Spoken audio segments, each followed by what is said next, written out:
favorite radio. This is Citi 97.3. Whatever He's promised, He will surely do. If you're anywhere I've been to me, yeah. I've tested and tried it.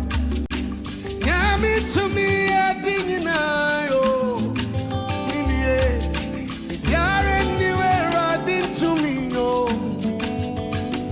Whatever He's promised, He will surely do. If you're anywhere I've been to me, oh. This is the Citi Breakfast Show.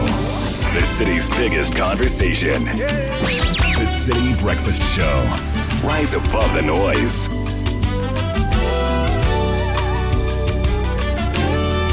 Can we encourage you tonight?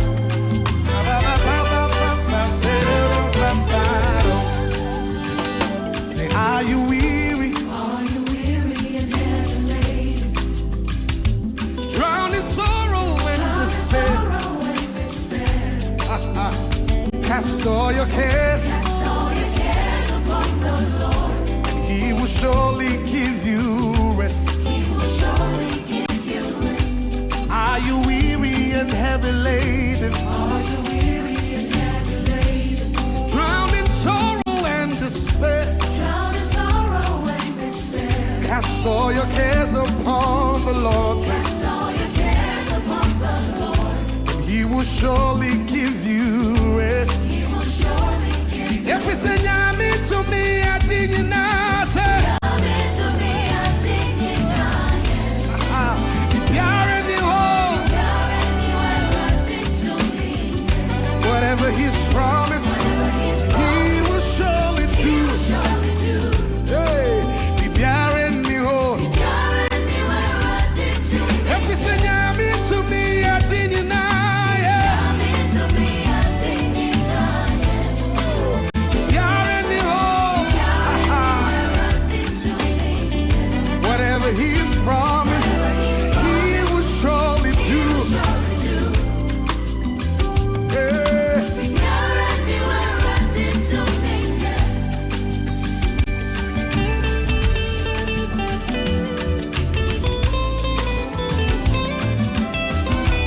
Unleashing the power of relevant radio. This is Citi 97.3.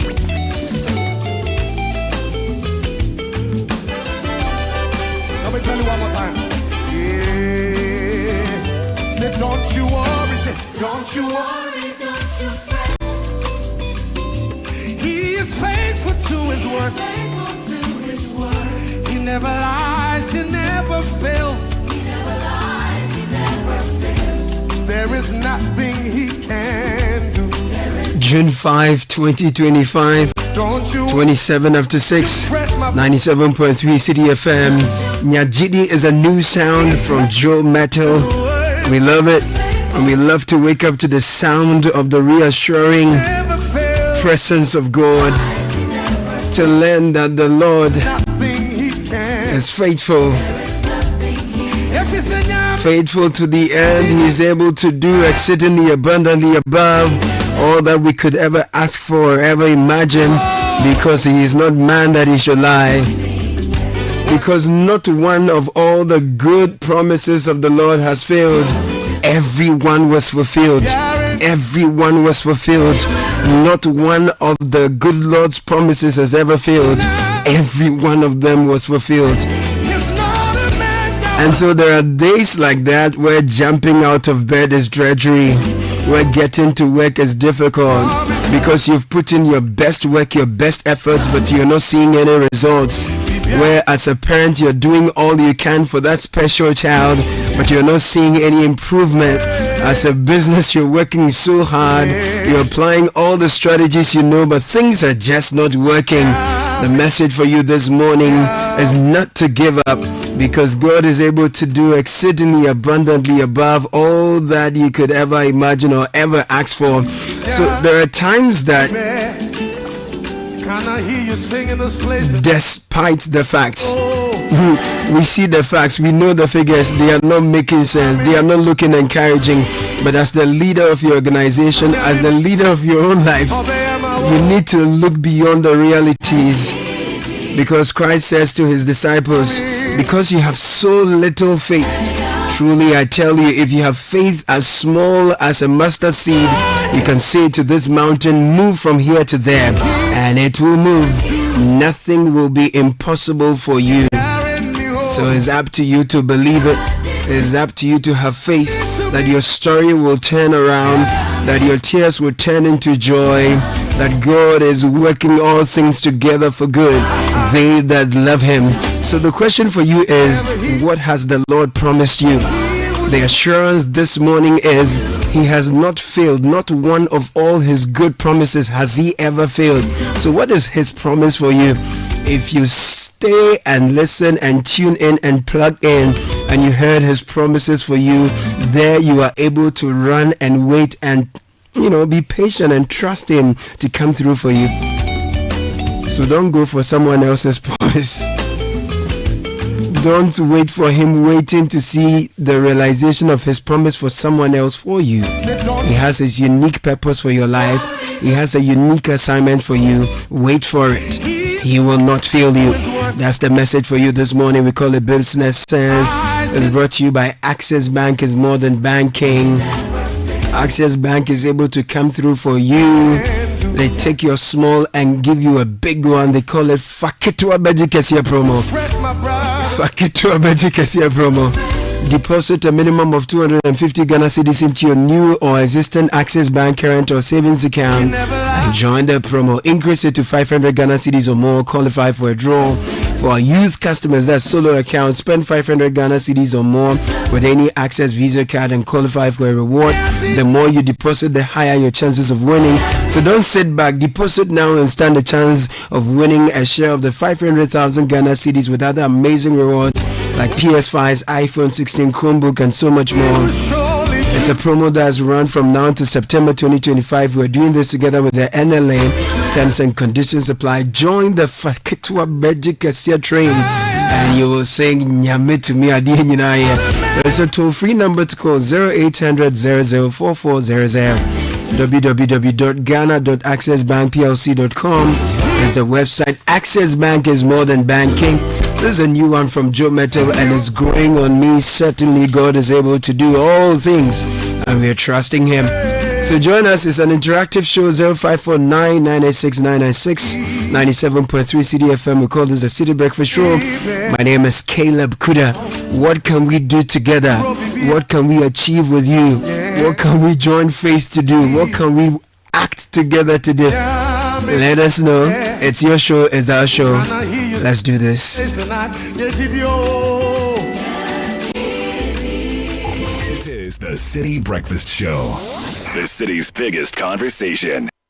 If you have 250 Ghana cedis right now, it can do wonders for you. Chairman, Fabeji, it could turn your tears into joy in the Access Bank Fakitwa Bejikesia promo. Madam, Fabeji, it could get you up to 50,000 Ghana cedis cash prize. Business owner, Fabeji. As a student, make transactions with your Access Bank card, and that could get you Spotify and Netflix subscriptions, PS5, iPhone 16 Pro Max, and more. This be out of class senso. Fabeji, you see what 250 Ghana cedis can do for you? And Kasakra. Fabeji, it's the Access Bank Fakitwa Bejikesia promo.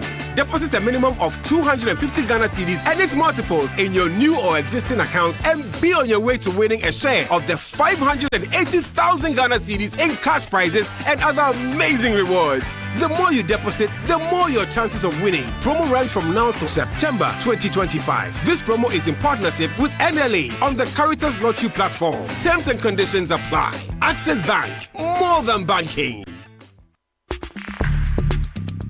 Join the conversation on the Citi Breakfast Show on Facebook at facebook.com/Citi97.3, Twitter at twitter.com/Citi973, and Instagram at instagram.com/Citi973 with the hashtag CitiCBS.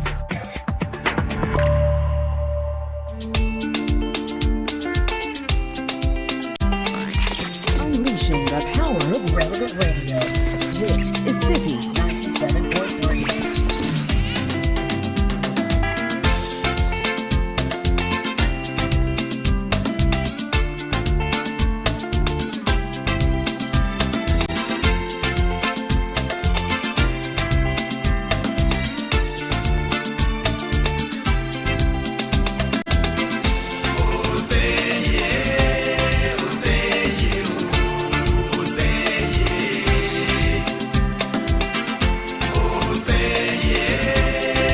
35 after 6, Rex Gemfi Oseye Accra. Are you ready to step into your dream lifestyle?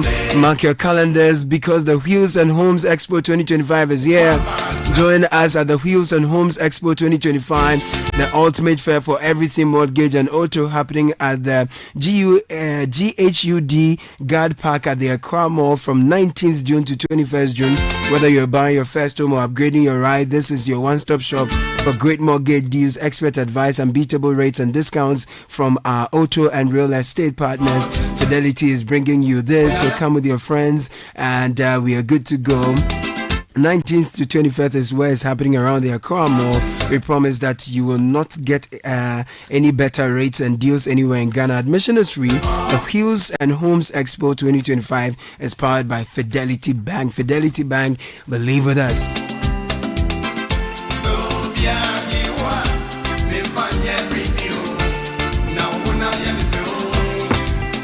All right, so we jump into the papers. Richard Delasky, good morning. Good morning, Dumagalakia. Malinye Bernardino Koku Able. Good morning, Caleb. I didn't know cake was Yevubolo until Sky sent it yesterday. Yeah, Hey, it was a great day yesterday. Yeah, yesterday we celebrated We had our a good birthday. time. Yes, Yeah, man. yes. Our 7th anniversary. That's right. Channel 1 television. That's right. Yes. Yeah, Caleb, it's great morning. So many things to look at this morning. The number of papers here, Daily Graphic. Yes. Government won't interfere with corruption cases. This is the president reporting. He's photographed exchanging pleasantries with the chairperson of the AU Advisory Board Against Corruption. Yeah. Also, one Citi energy sector levy to tackle $3.7 billion debt. This is Finance Minister. Inflation drops to 2-year low. I'll give you some dynamics of that. Some things are coming down. Some things are remaining stubborn. And then 3.3 thousand kg substance test positive for cocaine. NIB said to destroy exhibits worth over $350 million. Hey, $350 million worth of cocaine we have to keep our eyes on it. to be destroyed by NIB. Back page, Japan reaffirms support for Volivo Bridge project. This is the alternative bridge crossing the Volta. Right. And then isolation, social distancing, good hygiene essentials to stop mpox spread. Let me take you to the Ghanaian Times. Government launches sustainable city strategy to reshape urban landscape and prepare for future demands. Comes with a photograph of my good friend Ahmed Ibrahim, who is the minister responsible for local government. Also on the front page this morning, police grab woman 30 for pouring acid on ex-boyfriend. Oh no. So, well, inflation is dropping to 18.4% in May 2025, lowest since February 2022. And then Eid al-Adha, time for reflection and attitudinal cleansing. This coming in from the National Chief Imam. Daily Guide is strong on the Dumso levy. It's 8 times e-levy. Baumia is quoted here. Also, nurses strike bites nationwide. That's an MTOPD photographed on the front page of the paper. Charles Bissou accomplice convicted. The word accomplice is in quotation marks.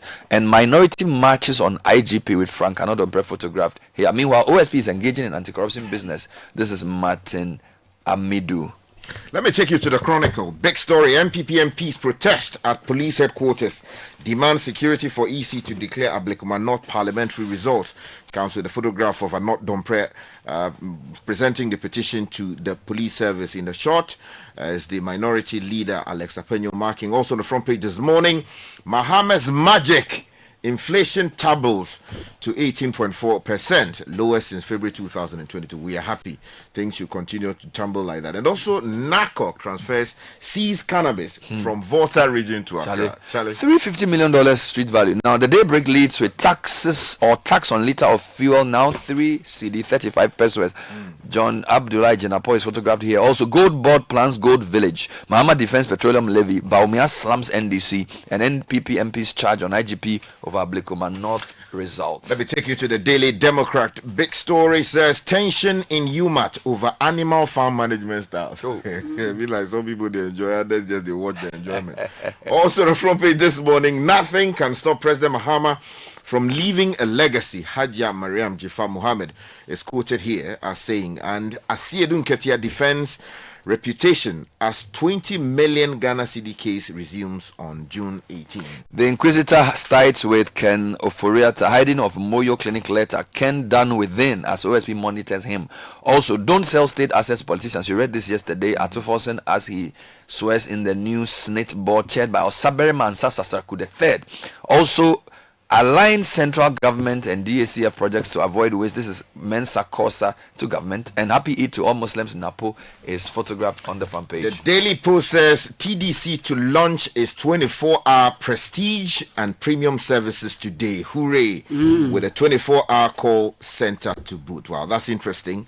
Also, NSB Finance Director details how she inadvertently transferred 49 million Ghana cedis to Edu Bohim's account. The overseer leads with cedi gains will absorb impact of energy levy. Atufosen is photographed here as he speaks. Also, Ghana's FDA boss appointed head of African Medicines Agency of the AU.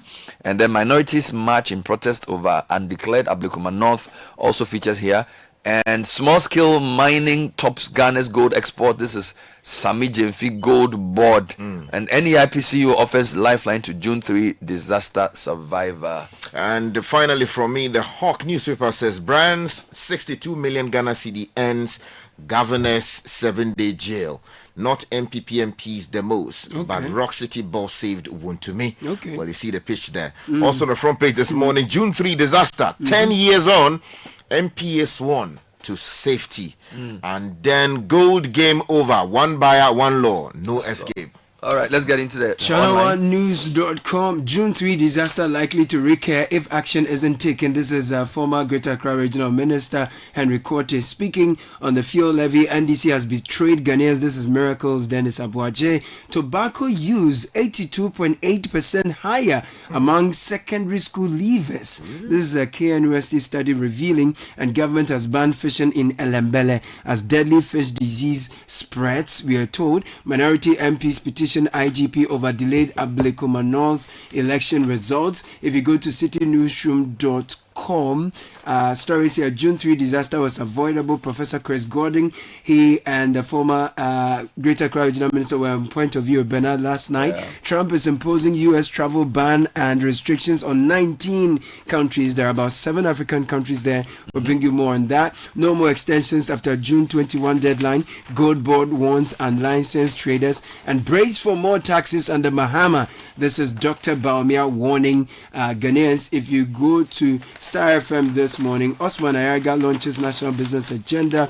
Japan promises to support volleyball bridge. We brought you that earlier. Mahama receives National Economic Dialogue report last year. Joint anti-Galamsey operation at Mpasaso, and a chance leads to seizure of weapons. And on the 1 Ghana cedi fuel levy, difficult but justifiable to address crisis. This is President Mahama. If you go to the High Street Journal, yam, herrings and vegetable oil among top drivers of Ghana's May 2025 inflation. And on the 1 Ghana cedi energy levy, risks price instability hurts transport sector. This is Steve Mantiao speaking. And then Trump fast tracks processing of white South African refugees, but not everyone wants to leave. This is CNN. And then finally on the BBC, also Trump bans travel from 7 African countries to the US. A couple of international stories for the headline. So in Ivory Coast, there's something we should keep an eye on. Ivory Coast's final electoral list excludes their opposition leader, Thiam. He's the main opposition leader, and his name has not been included in the list. So we need to keep an eye on this story. It's almost like you have an election and then the opposition party's lead candidate's name is not on the ballot. It's not on the ballot. It's a big issue. Citizenship issues. We should keep an eye on that story. This is Reuters Africa. They also have an interesting story that will help you. It says most emerging market currencies set to hold on to gains. You know, quite a number of emerging market currencies are doing well against the US dollar. The prediction is that these currencies will hold on to the gains for the foreseeable future because the dollar is not doing well. In fact, there's another article that says that the dollar is feeble on soft economic data and trade uncertainties. So the dollar itself is going through some challenges. Let's cash in while the sun is shining. Absolutely. Finally, Tanzania announces shutdown of X because of pornography. You know, Tanzania is blocking access to social media platform X because of pornography.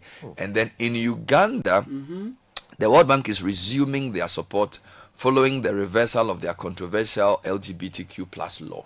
So we may touch on those, but let's start with the economy. Yes, so inflation, we are told, has dropped to 18.4% in May 2025.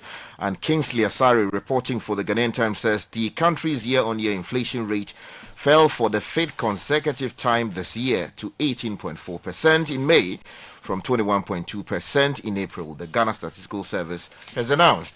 Now, May's inflation rate, which declined by 2.8 percentage points compared with the April rate, the GSS said was the lowest year-on-year inflation rate since February 2022. Now, on month, May's 2025 inflation stood at 0.7%. Down from 0.8% in April, and the sixth consecutive decline month-on-month inflation. Now, the government statistician, Dr. Alhassan Idrisu, who announced this at a press conference in Accra yesterday, said the inflation trend the country was witnessing showed sustained deceleration in inflation. And he goes on to talk about yam. So I'll give you two related stories. Graphic page 17, livestock prices drop ahead of Eid al-Adha. Okay. So this is more the season, because we are in Salah season. Livestock prices dropped in Tamale significantly ahead of the Eid celebration this weekend. Customers who previously found it difficult to afford animals for the festival are now expressing joy about the reduced prices. However, the traders who bought animals at higher prices earlier in the year, the drop has reduced their profits and left many fearing losses. Example, price of a ram now ranges from 1,000 cedis to 7,000, depending on the size and health, compared to last year's range of 1,500 to 8,500. Okay. Similarly, price of a bull is now between 7,000 to 20,000, while last year was between 10 and 30,000. Now, so this is great news. The same newspaper says prices of medicines has come down. Has it? Yes. So generally, the Daily Graphic is reporting in page 33 that medicine prices dropped by 15%. Lovely. That consumers will experience significant relief at pharmacy counters nationwide, as price of pharmaceutical products have been reduced by 5 to 15% across the board. This is the financial burden on consumers. This was announced in a joint statement by the Ghana National Chamber of Pharmacy and in pharmaceutical importers. But while all this is great, the High Street Journal says there are still some products that are stubbornly not coming down. So yam, herrings and vegetable oil among top drivers of Ghana's May 2025 inflation. Isaac Kofi Trainer Mau writes that Ghana's inflation eased at 18.4% in May 2025, but essential food items such as yam, smoked herring, vegetable oil remain key contributors to rising household costs, according to data from the Ghana Statistical Service. So the Consumer Price Index bulletin shows that despite the overall disinflation trend, food inflation still stood at 22.8%. Eat what you grow. With a handful of stable items driving a significant share of the headline inflation figure. Food items contributed nearly 2/3 of the total inflation rate, underlining their central role in household expenditure and economic stability. So we are told that some of this is logistical issues, some of it is seasonality as well. So grow and eat more yam. Let's have better routes. Let's transport the yam into the hinterlands. Smoked herring. Is that ajiado? Yes, Jado. Fresh fish. Yeah. Vegetable oil and ginger.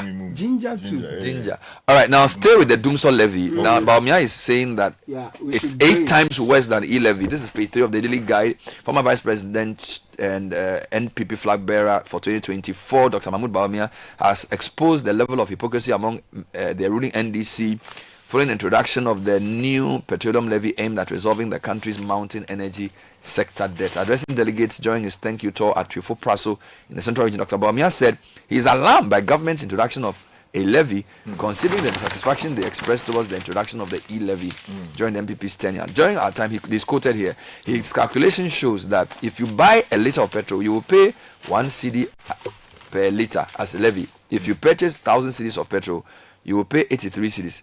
Looking at how things are rolling, I foresee more levies to be introduced in the coming years. He stressed. Now, the majority and the government is trying to justify this. President Mahama is quoted as saying that he believes that necessary. Yes. So I just have 2 angles to this quickly. Right. For example, it's difficult but necessary. So the overseer says, Atufosin says the city gains will absorb the impact of the energy levy. But there are so many people who have been interviewed online who disagree with the levy. So, for example, the GPRTU is not happy. For example, my John line, 1 cedi per liter isn't small money. GPRTU slums government over new fuel. That's a good one. Energy sector levy raised 9 billion cedis, but power crisis persists. This is the AOMC CEO also speaking. But a former PRC boss says, we either pay through tariffs or taxes. So this is Dr. Asante also being quoted here. So there's a lot of things going on there. Okay, you know, my position is that they can't be imposing new levies on us without addressing the systemic issues that have compromised the power sector. Well, the GWCL appears to be doing something about their own situation. If you go to page 3 of the Ghanaian Times, there's a story there by a Times reporter that says GWL to prosecute illegal water connection offenders. And Berners, the numbers are really shocking. Now, following a recent detection of nearly 1,500 cases of illegal connections across its 12 operational districts between the Accra West Regional Management of the Ghana Water Company Limited, it has taken a decisive action to curb illegal connections and continue to affect its operations. Now, in a show of goodwill and in line with its commitment to serving the public interest, the company extended a grace period to these illegal water users, offering them an opportunity to voluntarily come forward and regularize their connections without facing any legal penalties. Now, to date, there's a quote, over 800 individuals have failed to heed this call despite multiple reminders. Now, the public relations unit of the GWL, Accra West Region, has stated in a statement. Now, so this is the way to go. There's a nurses strike, Caleb. Yes, there is. And Daily Guide has that story on page 6. Empty. Yesterday, our news team also went around, and it was pretty serious. So the story says that health services across the country have come to near standstill following the nationwide strike action by the Ghana Registered Nurses and Midwives Association, leaving patients stranded and struggling to access health care. Now, GRNMA is protesting what they describe as a year-long delay by the Ministry of Health in implementing its reviewed collective agreement signed May last year. According to the association, the initial strike will be followed by a withdrawal of outpatient department services from June 4 to June 8 if the government fails to address their demands. The association has warned of total withdrawal of all nursing and midwifery services starting June 9. Now, a visit to the Greater Accra Regional Hospital, REACH, showed that nurses at the OPD, antenatal and child health special services, as well as public health services, had abandoned their posts in demand for government to do the needful. They visited Volta region, Tamale and other places and saw similar situations. Meanwhile, the government, according to the story, the ongoing strike, which has taken full effect across the country, has prompted urgent calls from civil society and patient advocacy groups for immediate government action. In a statement released by Tony Goodman, spokesperson for the ministry, a high-level meeting took place on May 30 between stakeholders to try and address the issue. At the meeting, the unions presented a unified demand for implementation of the CBA, which is a collective bargaining agreement, which they claim has not been honored under Health Minister Akando. Right. And then the details of that story. So related to that is that rotational nurses have taken over OPD services at Efiam Kwanta Hospital amidst the strike. So they are stepping in to manage operations at the OPD at Efiam Kwanta Hospital in the Western region following the strike Bernard just read to you. So that's just an update from Efiam Kwanta. Well, talking still about the services sector, if you go to the Daily Post newspaper, page 8, they have a lead story that says TDC to launch its 24-hour prestige and premium services today, and it's good news. And it says even before President John Dramani Mahama launches the 24-hour economy on July 1, 2025, some of his appointees are serving the populace what can be termed as status by commencing 24-hour services in the ministries. Now, getting set to join these entities is the Tema Development Company, TDC Limited, led by its managing director, Courage Nekbeku. Now, today at 10 a.m. at the forecourt of the TDC headquarters in Tema, the company will be launching its 24-hour prestige customer services. And if you look into the newspaper, they have a full printout of some of the key objectives, the overview, the target clients, the key features of the premium service. And look, it is important. Let people personalize. I need to point out a couple of stories that are quite troubling. So over 3,300 kilograms worth of cocaine set to be destroyed by NIB, worth over $350 million. Now, this substance, the background is that in March, the National Investigative Bureau intercepted a staggering 3.3 tons of substances then suspected to be cocaine, with street value of the amount I mentioned. Now, the security officials found the cocaine concealed in sacks and bags, cleverly hidden in the heaps of sand in a tipper truck. So this was in March. However, the vigilant NIB operatives were able to uncover the illicit cargo, marking a significant milestone in the country's fight against narcotics. The tipper truck was arrested at Pedu Junction in Cape Coast in the central region en route to Accra. Now, that interception marked the largest cocaine seizure in the country's history. The driver of the truck was a 39-year-old Isaac Kweku. Now, so I'm just giving the background. Now, the NIB is now saying that after testing the samples and they were confirmed to be cocaine, they have now received the marching order to destroy these substances. So this is significant work by the NIB. Now, Channel 1 is also reporting that police seized over 1 million CD hidden in fertilizer bags at Japon. You know, the Volta Regional Police Command has intercepted a cash amount of over 1 million cedis concealed in, and this is new Ghana cedis, in 68 fertilizer bags aboard a commercial vehicle at the Japan Snap checkpoint. According to a statement signed by DSP Felix Danku of the Public Affairs Unit, the operation took place on Monday, June 3 at 4:45 p.m. Acting upon intelligence, officers stopped a Ford Transit bus traveling to Kumasi in Ashanti region. Upon inspection, they discovered a large sum of money hidden among the bags. The driver, Edward Ansah, revealed during interrogation that he had been hired by an identified individual in Kumasi to transport the money from Ho to the Volta region. Ansah has since been taken into custody and is assisting the police with ongoing investigations. They hide the money in fertilizer bags, but coins and things, all kinds of things. Is it without more, merely transporting money of that side? Well, I think that because of upon intelligence, so and the way they try to conceal it. So that's the thing. Okay, let me take you now to page 2 of the Ghanaian, the Chronicle, still talking about Ngochima and Ngochima war and all of that. NACOC transfers seize cannabis from Volta region to Accra. Tell them Volta, what's going on? You have to play your song for them. Why are you doing this? Now, John Bediako says the Narcotics Control Commission on Monday took possession of a massive consignment of cannabis valued at 2 million Ghana cedis. Look at that. From the custody of the National Intelligence Bureau in Ho. Now, the cannabis comprising 3,680 slabs in 49 bags have since been evacuated actually to the NACOC headquarters in Accra amid heavy escort. We're told that they intend to actually go. A few headlines on the June 3. We did a show on it yesterday. Politics and indiscipline caused June 3 disaster. This is Henry Cortes' take on the matter. We also told by other panelists different things. So, for example, June 3 disaster was avoidable. Professor Chris Gordon speaking on the matter. The disaster was caused by failure to enforce special plans according to the LUSPA. And then Gisela Tete says fuel station safety measures must be strengthened. They all spoke on the program last night. And quickly to say that the minority yesterday walked to the headquarters of the police service to submit a petition to the IGP asking the IGP to provide security for the EC to declare the winner of the Ablekman North parliamentary elections.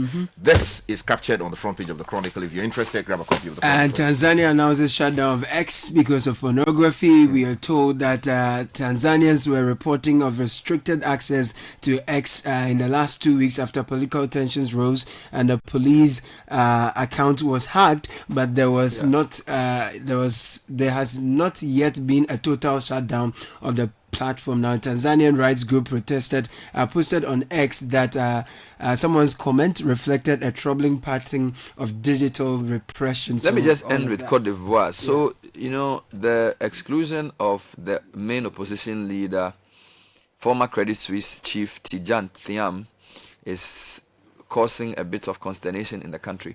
He joins 2 others, Guillaume Soro and Blake Goudet, who are sort of prominent opposition guys who are all not going to take part in elections. So we don't know what's going to happen. We need to keep an eye close on Ivory Coast, particularly because what's happening in Burkina Faso. And also Togo a couple of weeks ago announced some new position for the president. So our neighbors are having interesting stories. Thiam is 62, was elected leader of the PDCI, the main opposition party in Ivory Coast. And he says his removal from the electoral roll by the Independent Electoral Commission is a sad but telling example of Ivory Coast's abandonment of democracy, Thiam said in a statement. So guys, the democracy in West Africa is some way. You know, it's unfortunate, honestly. Democracy on trial. You know, it's unfortunate. We'll see how that goes. That's where we end the news review. Thank you, gentlemen. This is the City Breakfast Show, the city's biggest conversation.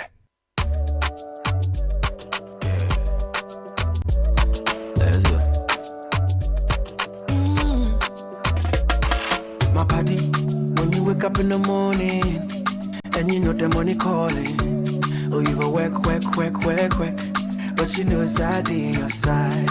If I believe with us, if I hold my hand and believe, cause you know it's out in your side. When you dream, no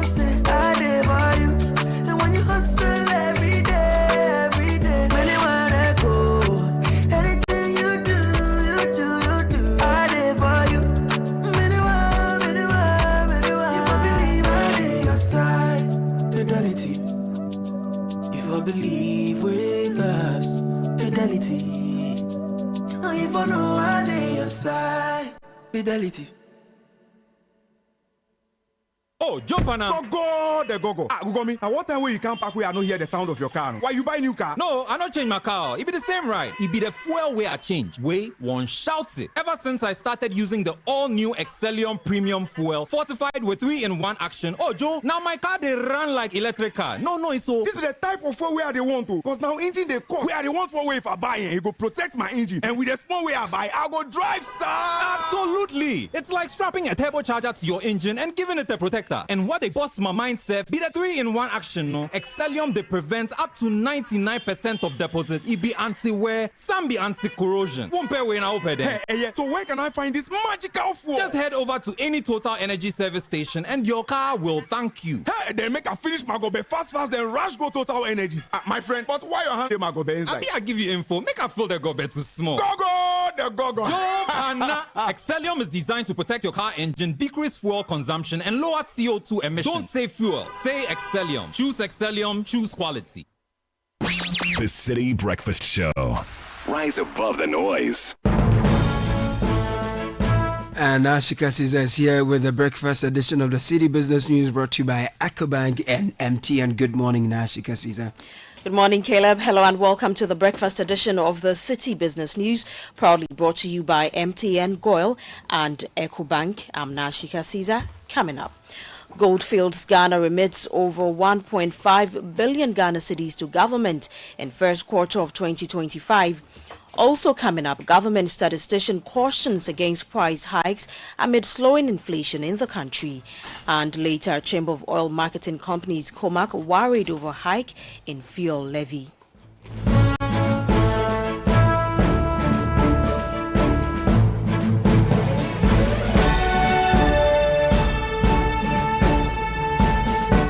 Let's settle for the details of our stories now. Goldfields Ghana says it remitted over 1.5 billion Ghana cedis to the government of Ghana in the first quarter of 2025. The payment covered corporate taxes, dividends, royalties and other statutory obligations from the company's Takwa and Damine mines. That's more in the following report by City Business News' Daniel Sakite. Data released by the mining firm shows that corporate taxes accounted for the largest share of payments, totaling 574 million Ghana cedis. This was followed by dividends to government at 387.5 million Ghana cedis, royalties of 233.1 million Ghana cedis, and withholding taxes of 216.9 million Ghana cedis.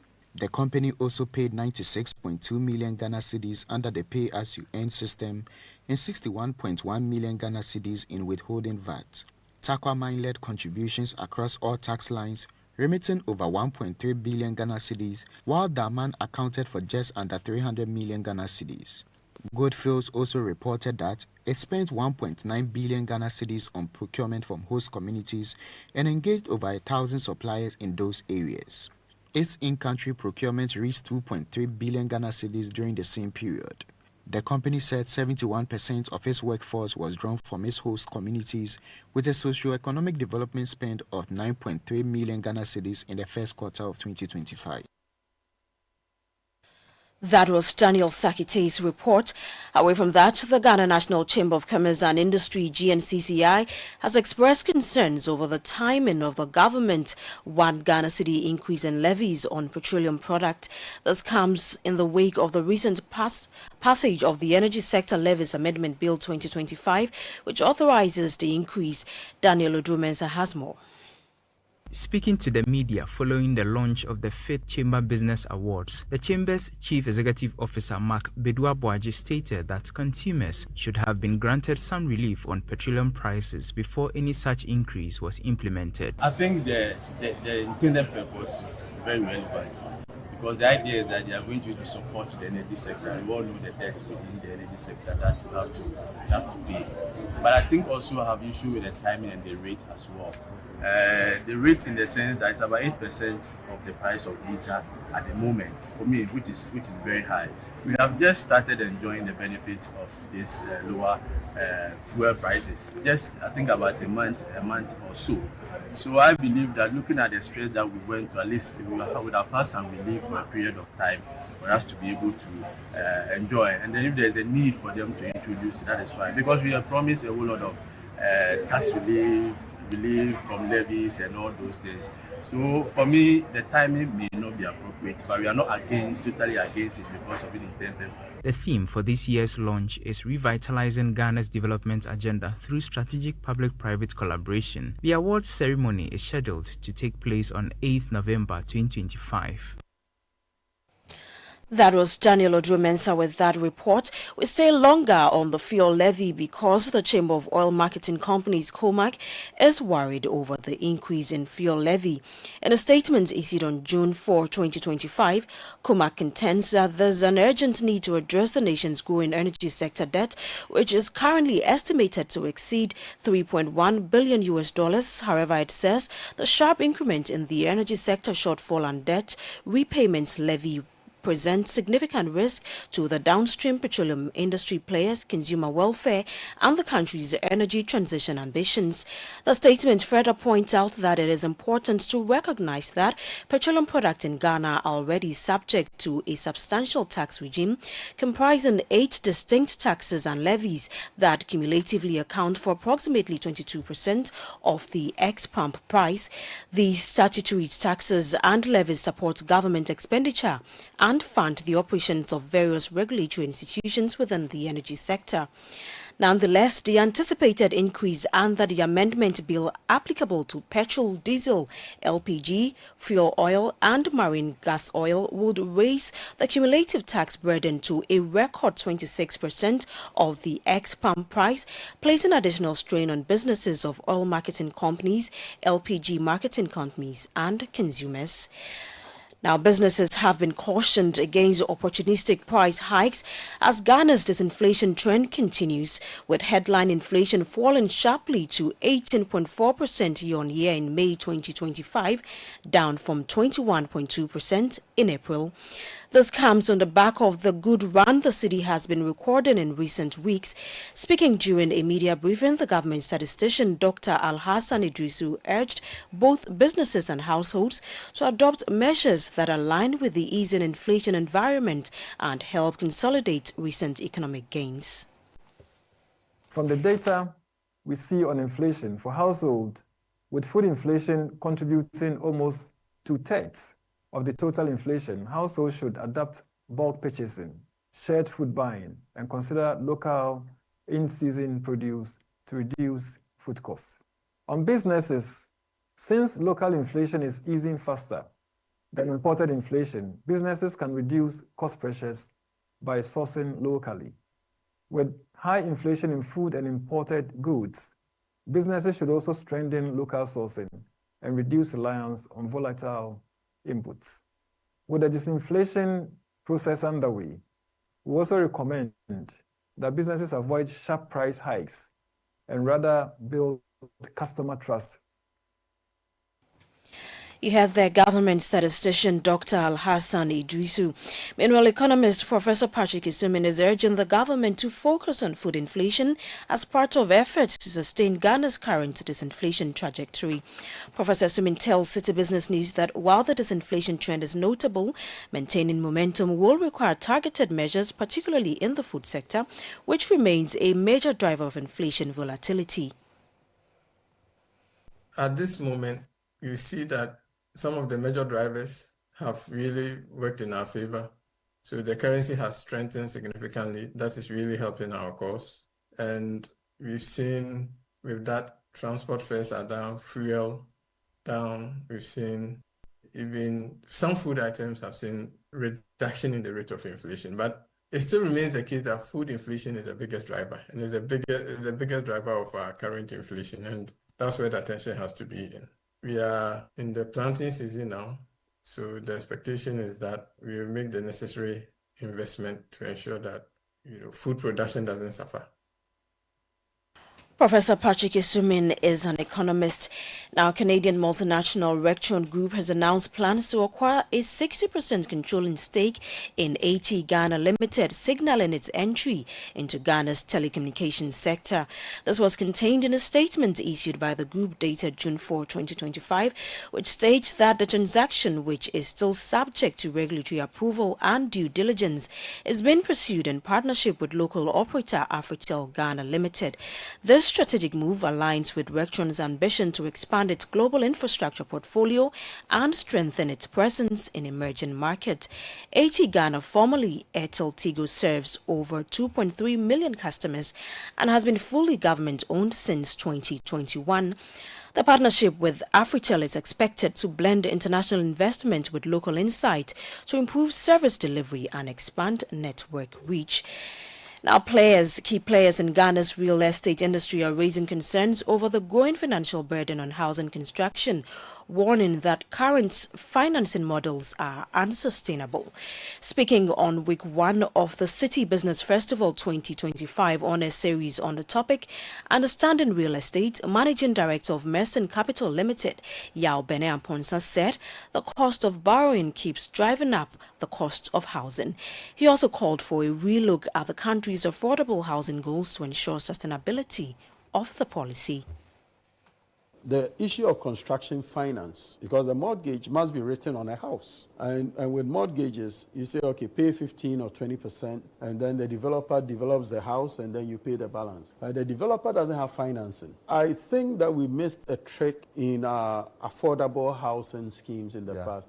Always saying, oh, let's drive down the price. But look, if you build and deliver houses for $20,000, $25,000 or whatever, in a sense, you're creating a slum. It's not only about the price. It's also about the payment arrangements. Because if you're saying to the buyer that don't pay me $40,000 today, only pay 20% and spread the rest over 10 years, suddenly that person only has to worry about paying maybe the CD equivalent of 100, so let's say 1,000 CDs a month in order to own a home, because the financing arrangement behind it allows the developer to offer such an arrangement to the buyer. That is what would actually make property affordable.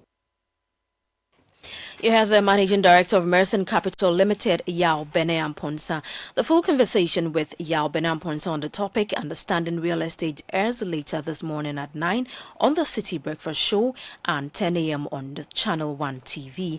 Now, the Citi Business Festival 2025 is powered by 97.3 Citi FM and Channel 1 TV with sponsorship from Absa Bank, MTN Ghana and Zondatech Ghana Limited. Now, on the forex market today, the dollar is going for 10 cedis 80 pesos, while the British pound is trading at 14 cedis 60 pesos, and the euro is selling at 11 cedis 90 pesos. And that's it for the breakfast edition of the Citi Business News, proudly brought to you by MTN, GOIL, and EcoBank. I'm Nashika Caesar. Many thanks for your company. Do you have a great business week?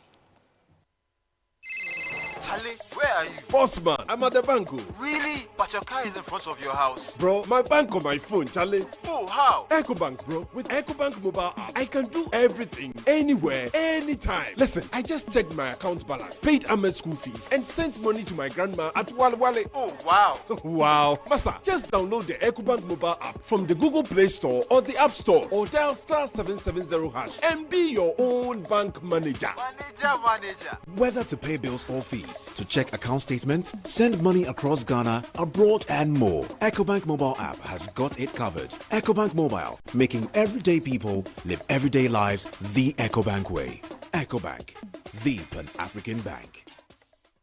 It's your day off and you end up looking after the baby while your wife goes off to work. You realize you have no idea how to change a diaper. So you video call your wife. Hello, darling. Yeah, hello. Kojo, is everything all right? Everything is not all right. I'm not seeing Topo. How do I change a baby's diaper, please? Kojo. Okay, first, put the diaper. The video call freezes. While you wait for the internet to catch up, the baby sprouts a fountain and wets the diaper. As you are getting a new one, your wife comes back online. Kojo, no. But I have to go and get a new diaper. What must I do next? I beg, quick. Open the front of the diaper. It's the side that has...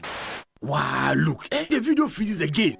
Abba. By now, you know where the conversation is going. There's no buffering in real life, so why accept it from your internet connection? Get connected and experience ultra-fast internet to your home, powered by MTN Fiber Broadband. From the Internet Masters. MTN, everywhere you go. This is the City Breakfast Show, the city's biggest conversation.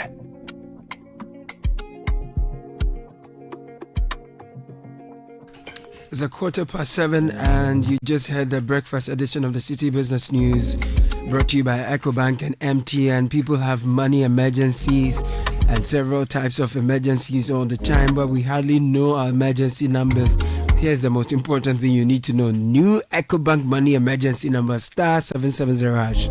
Save that now. Star 770 hash gives you instant access to loans, funds transfer, utility payments, airtime and data purchases, so much more even without data. So whenever you are in a money emergency, please do not panic. Let EcoBank help you out. Dial star 770 hash for solutions to your money emergencies. EcoBank is the Pan-African bank. And Thursdays are extra special on MTN. They are exciting because from now on you get a nice 25% bonus on your first data bundle purchase of the day when you bundle on my MTN app or use star 138 hash.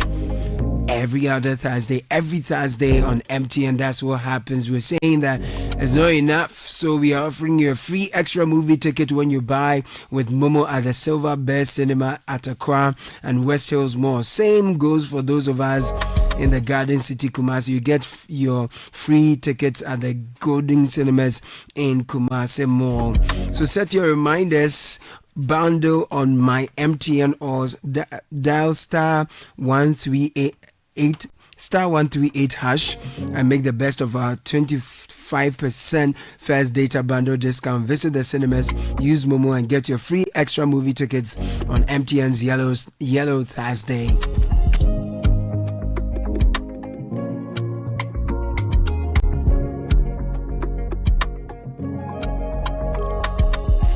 Kickoff is coming your way shortly, brought to you by Lesheho Polytank and Shell Helix Ultra Zero W20 SP. Lesheho says from now to the end of the month, we are bringing you financial peace. We've reduced our interest rates for you. Whatever your expense, please call or WhatsApp now on 02700 4799, 02700 4733. Let's bring you peace together. Lesheho, let's improve life. And if you want correct water storage tanks, I'm talking quality, durable, guaranteed water storage. The best in the market is Polytank. It's been on the market for more than 3 decades, trusted by all generations. No matter the size you're looking for, quality is always assured. And it's the same price across the country at Polytank partner shops. It's the original, always the best. Caution though is that we don't request for Momo payments online. Give your car the best fuel possible. The new Shell Helix Ultra Zero W20 SP with carbon neutral properties is the one for your premium car.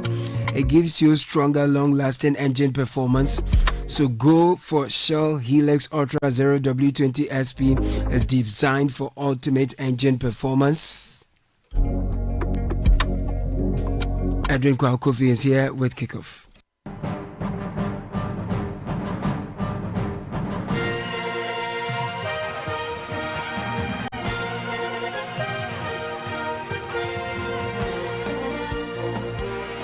It's Thursday morning. Welcome aboard to kick off on the City Breakfast Show. Coming up, if we sack him, it means we are going to bring another coach who's going to bring a new idea, tactical play, and sometimes it gets too much for the boys. We'll hear from former Black Stars boss CK Akona on whether he believes Otto Addo should have been let go after the team's failure to reach the AFCON later. It's already a good player. It's already a very good player, and he can be a top player. We'll bring you more from Chelsea boss Enzo Maresca on what he thinks about the club's latest signing. More on Kickoff, which is powered by Shell. Shell Go Well, Polytanganas under GH, and Lesheho. Let's improve life.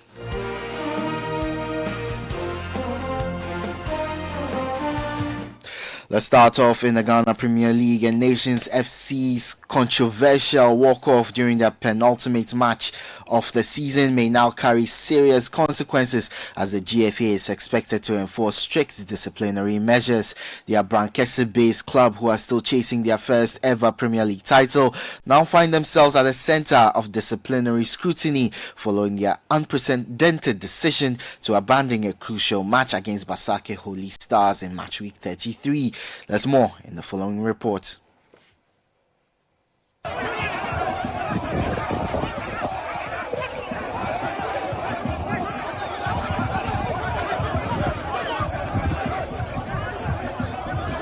The match, which quickly descended into chaos, saw Nations FC exit the pitch midway through play, citing claims of biased officiating and alleged security concerns. However, replays and post-match reviews have since validated most of referee Misbah Mohamed's decisions, undermining the legitimacy of Nations FC's protest and exposing the act as an overreaction rather than a principled stand. The directive to vacate the pitch reportedly came directly from club owner and financier Dr. Kwame Che, a prominent figure in Ghanaian football. While Dr. Che has significantly invested in the sport and helped elevate the status of Nations FC, this impulsive decision risks undoing much of that progress and staining his reputation. The GFA's regulations, specifically Article 33, Section 1A, provide clear guidance on such breaches. The rule stipulates that any club that abandons a match without just cause is liable to a 3-point deduction, and 3 goals shall be awarded in favor of the other team. Furthermore, 50% of the fine is awarded to opposing team, in this case Basake Holy Stars, who were unfairly denied a full contest and potential league points. Beyond the letter of the law, Nations FC's conduct has dealt a damaging blow to the league's image. Kwame Chum Dankwa, Deputy CEO of Nations Football Club, announced the club's management will hold a meeting to discuss the team's future and its continued participation in the top flight league. Well, we will meet as management and take a decision on that. We have not yet decided on what to do next. We will meet somewhere in the afternoon, late in the afternoon, Abrankese. We will take a decision after the meeting. So give us time and we'll come out with the... The report was put together by my colleague Gabi Ofe. Now, former Black Stars coach Charles Kwabla Akono has clarified that he never backed calls for Otto Addo's dismissal following Ghana's poor AFCON qualification campaign. The Black Stars finished bottom of Group F without a win, triggering public outcry and demands for Otto Addo's removal. However, Akono insists he was not among those calling for a sacking. I didn't encourage that because if we sack him, it means we are going to bring another coach who's going to bring a new idea, tactical play, and sometimes it gets too much for the boys. You understand me? The fact that the FA stood by him, of course, for us, media people and all that, we want results. And it's not good, but what we went through, I've said it. Any other big teams have been through that. Tell me, when was the last time Germany, after they won the World Cup in Brazil, what have they? What have they been up to? Yeah, nothing. I mean, they've even they hosted the European. They lost at the, I think, semis. Yeah. Brazil themselves, the almighty Brazil. I mean, they are struggling now. So it's seasons. He also expressed satisfaction with Otto Addo's recent composure despite the backlash over Ghana's failure to qualify for the AFCON. Be crazy in a certain way. Indeed, if you come this part of our world, in Ghana, where everybody is, if I ask you now, who do you think should play in the last match we played? You have your views. Everybody will come out with different, but it's important that sometimes we also need to understand that there is this person who is in charge of it. He needs to have that calmness. Sometimes I strongly believe football is being played outside. You can carry it on the field of play. What do I mean? If the atmosphere is sound, is clear, you have that clear mind to make a judgment. We get worried because we want the results to favor us. But if it doesn't go that way, and especially if the FA is also not supporting you, then it becomes very. So yes, he went through some difficult moments, but clearly you can see that now he's very calm. I saw him the last time we played, and his body language, everything has changed, which is positive, and I'm happy for him. That was former Black Stars coach C.K. Akono. Staying with international football, and the assistant coach of the Sudanese national team, Ignatius Osei-Fosu, believes that Ghana should have more faith in local coaches instead of frequently turning to foreign ones. His comments followed a string of coaching appointments and dismissals under Ket Okreko's administration in recent years. Let's hear from Ignatius Osei-Fosu. I've maintained for all of these years that I believe that we have the men in Ghana, and that given the right opportunity and the right environment, they can work. It has been our history that no foreign-based coach has ever won anything for us. And so if we go by history, I think the local coaches should be given opportunity. He adds that this trend may stem from a lack of confidence in local coaches, despite many being well certified. He believes it's the absence of trust, not qualifications, that continues to hold them back. I think maybe it's confidence.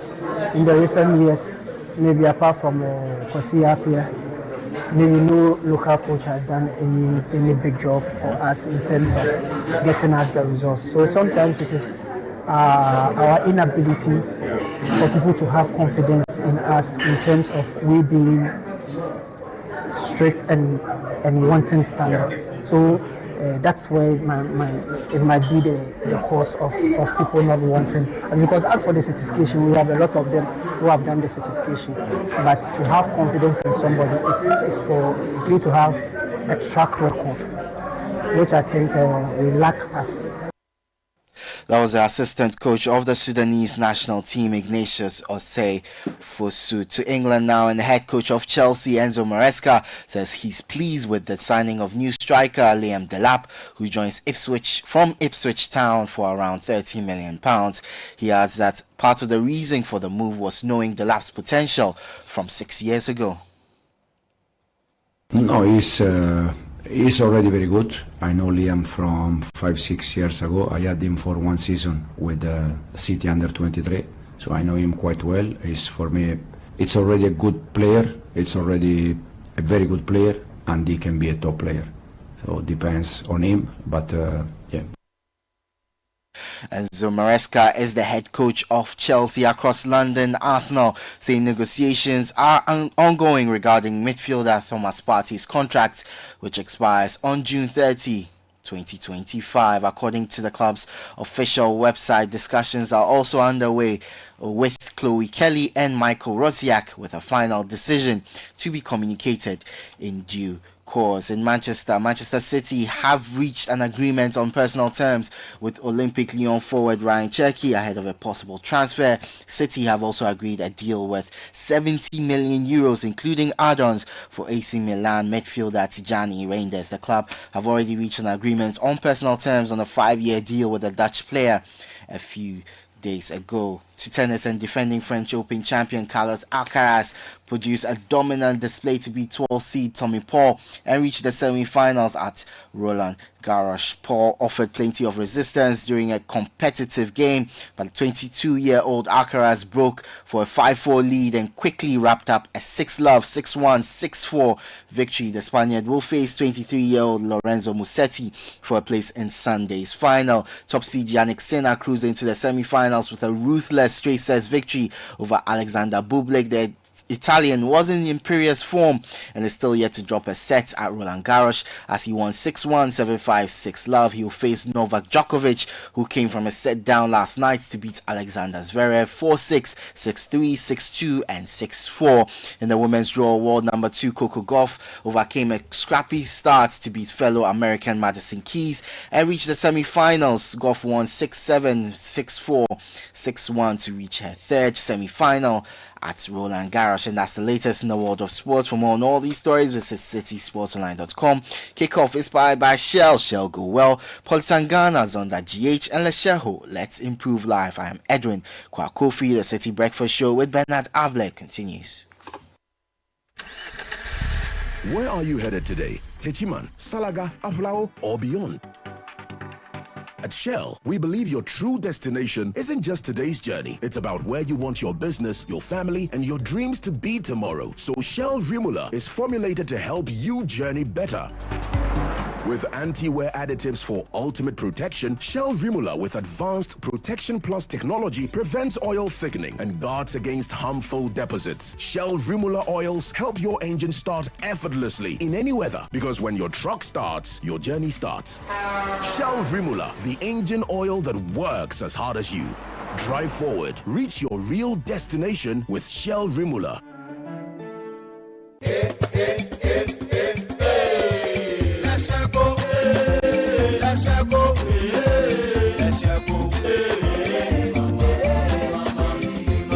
If you need unique services, innovative financial solutions, we deliver on our promise, cause we are number one. Let's go, we improve your life.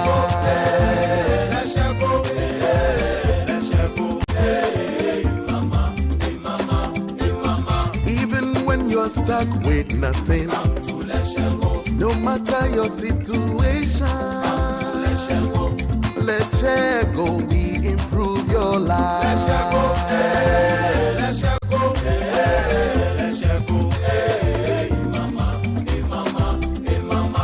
Let's go, we improve your life. Papa no no ankasa. Polytank is everywhere, durable and authentic. Stronger brand you can trust. Polytank, we get some more Rambo and get some more super. And the Polytank we did. Papa no no, Papa no no, Papa no no, Papa no no no, Papa no no ankasa. Always the best. Join the conversation on the City Breakfast Show on Facebook at facebook.com/City97.3, Twitter at twitter.com/City973, and Instagram at instagram.com/City973 with the hashtag CityCBS.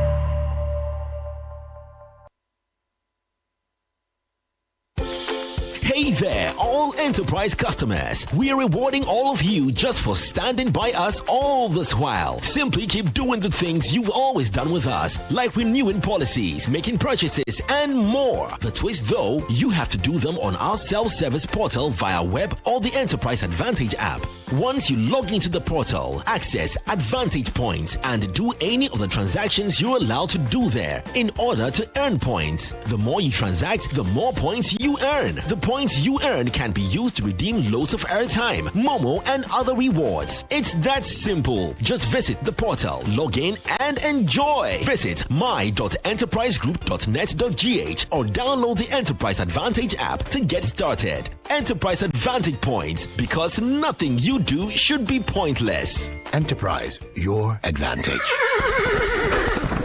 Samsung Eid Mubarak promotion. Assalamu alaikum, assalam. It's joy in the air from 2nd June to 8th June, courtesy Samsung Eid Mubarak promotion. Enjoy price drops and gifts this Eid season.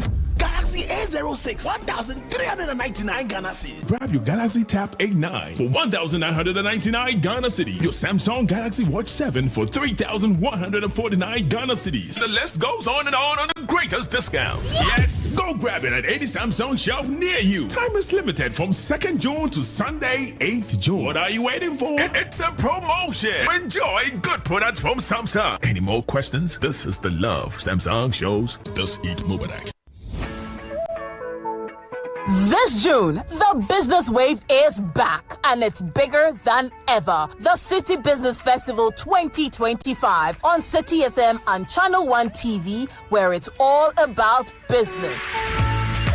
This June, we will be celebrating Ghanaian businesses, re-examining our business modules and practices through our business fora, and sharing knowledge through our on-air business discussions. Make a business date with the on-air series every weekday at 9 a.m. on the City Breakfast Show on 97.3 City FM and 10 a.m. on Breakfast Daily on Channel 1 TV. From expert interviews to real-world insights to the tools you need to grow. Don't miss a single moment this June. It's the City Business Festival 2025, celebrating everything business. Only on Citi FM and Channel 1 TV. Your business, your future, your time is now. Stay tuned, stay inspired, and let's grow together. The City Business Festival 2025, celebrating everything business. The City Business Festival 2025 is powered by 97.3 Citi FM and Channel 1 TV, and it's proudly sponsored by Absa Bank, MTN Business, and Zonda Tech Ghana Limited.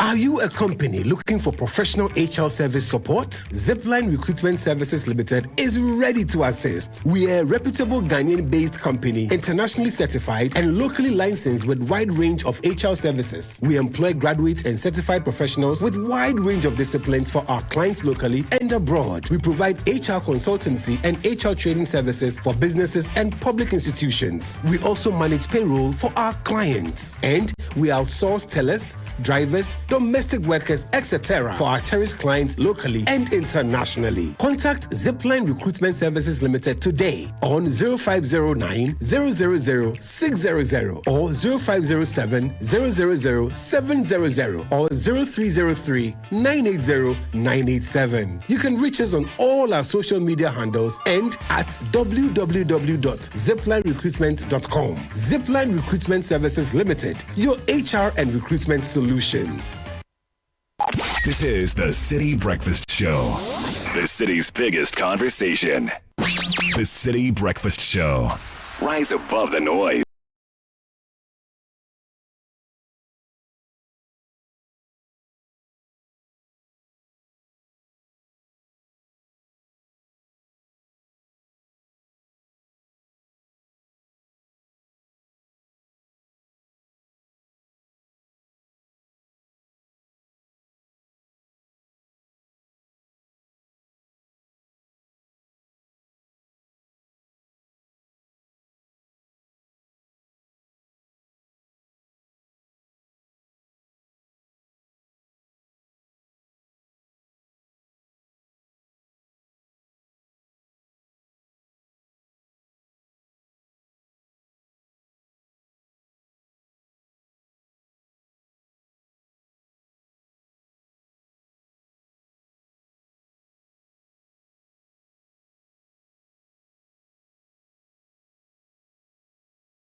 Providence, favor, and grace abound on you in the years to come. From your husband Ascona and children Ifia Frakuma Hima, Dufia Obrimpo and Okitichi.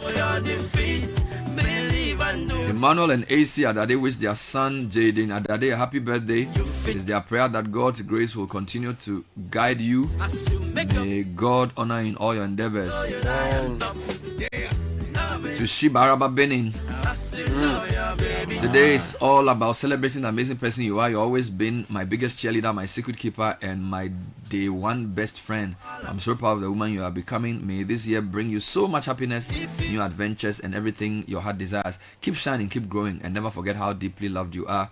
Enjoy today from your big sister Jessie. Love you always. Of course, we join ourselves as a team to this. Shiba is one of our production team members. So Shiba Araba Benin, aka Shiba Ranks. Happy birthday to you, Shiva. That's right. Where's the party? That's the question. That's the question. Oh. That's the question. We have to look this out well. More comments. Happy birthday to an amazing sister and daughter, Eugenia Nibi Fefwame. Wishing you joy, laughter, and the blessings your heart can hold. We love you from Dad, Mom, Day, and Ujet. And then happy birthday to my friend, my brother, and my boss, former Attorney General and Minister of Justice, Attorney General, past government, Godfred Dami. Wishing you God's blessings and happiness. I really appreciate the love you've shown me from Kofi Chermating. And then this is also from somebody to the same person.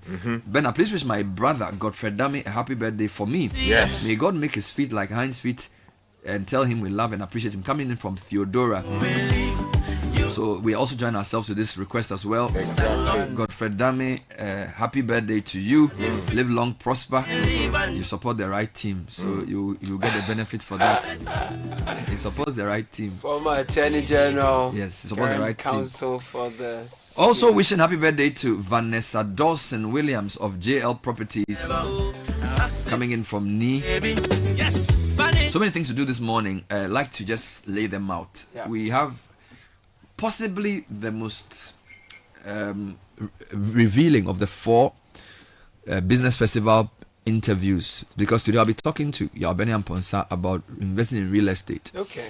Where he helps me understand whether a house is a liability or an asset, and he also explains how to get on the property ladder and what factors to consider if you want to get into real estate as an investment. I'll also be speaking to the Swiss ambassador to Ghana, Ambassador Simon Giga. Okay. And they have launched a new plan of cooperation with Ghana based on 3 pillars. And these 3 pillars are pillars I know we like on this program. So they are supporting local governance, which is a big topic for us on the City Breakfast Show. So basically they want to provide improved local governance and performance through decentralized budget and capacity building, etc., with urban development projects. Second one is something they call supporting the private sector to provide jobs and increase income opportunities. All right. And then the third one has to do with enhancing the environmental integrity. Now, under the first pillar of local governance, they have a program called the Ghana Urban Mobility and Accessibility Program. I know Caleb likes that program, GUMAP. We'll talk a bit about that. They also have something called decentralized budget support. And then they want to enhance productivity ecosystems for decent work. So we'll discuss that as well. Now, we also want to, there's something I want to tackle. I don't know if you agree with me. When the president met the exporters yesterday, he said that the cedi would stabilize between, or the dollar, for want of a better word, will stabilize between 10 cedis to 12 cedis to a cedi, to a dollar. And I feel like some way, I don't know whether he should have even said that. No, I don't think he should have said that, because that is not, you see, I don't know. I don't know. It seems to the currency appreciation is good. Now, maybe he knows something we don't. Because I have people who say, look, if the currency appreciates too quickly, our exporters will suffer. But there are also people who say, because of the way the depreciation pulls imported inflation, and that affects everything, the stronger the local currency, the better for us. So, I don't know. Some people feel he shouldn't have mentioned any figure. He should have just said, well, we expect the city to stabilize. Yeah, I mean, with the greatest respect to the president, I think there's nothing particularly presidentially savvy about it.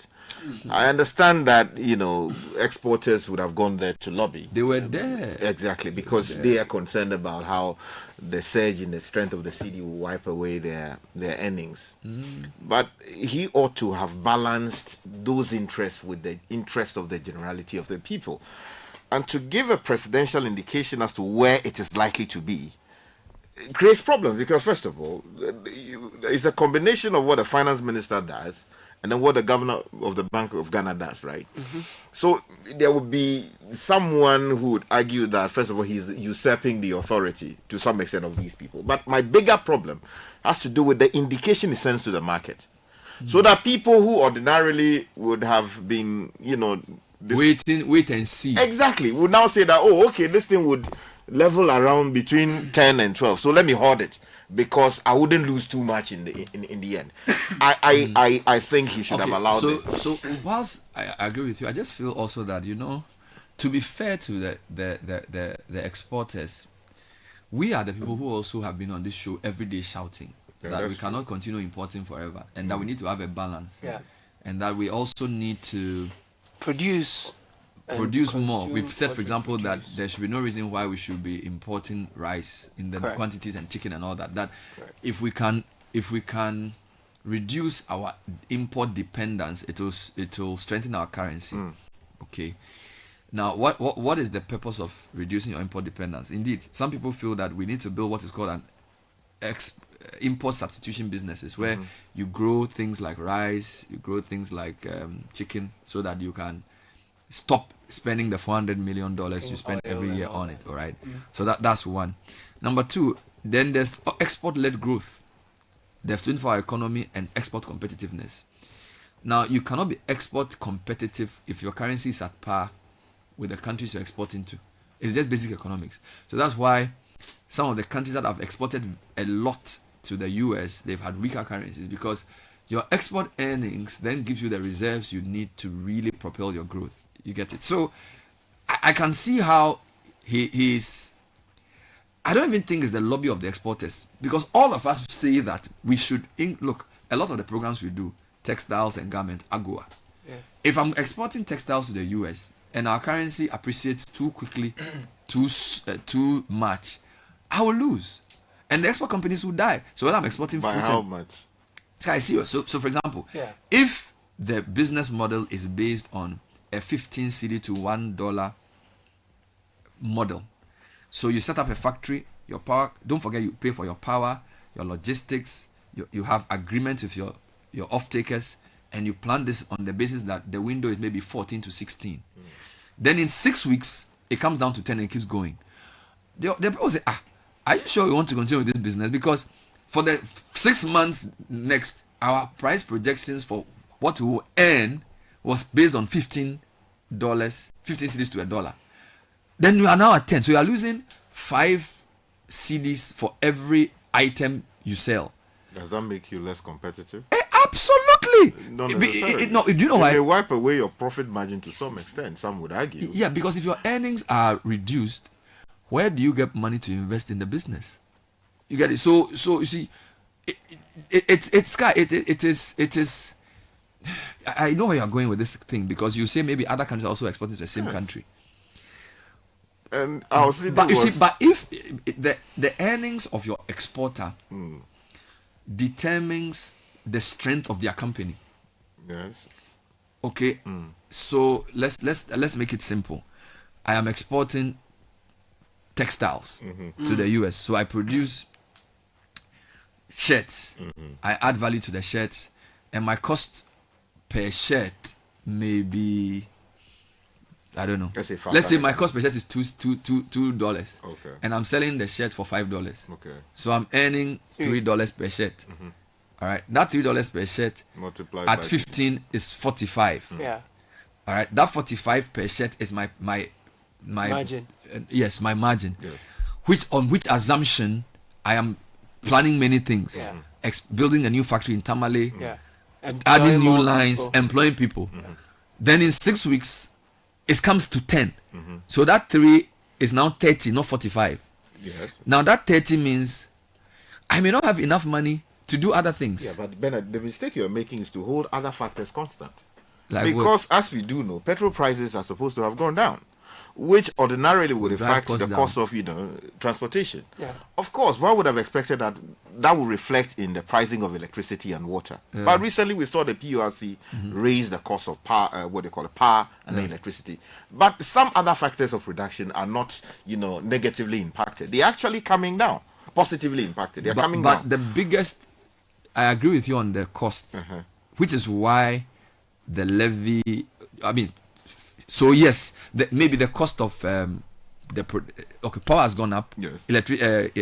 Fuel has sort of come down, but it's going to go back up because of the one. Yes, but marginally. But so let's hold. You see, you cannot have an argument if you don't hold all things constant. So let's hold other things constant, and then let's look at the currency. Okay.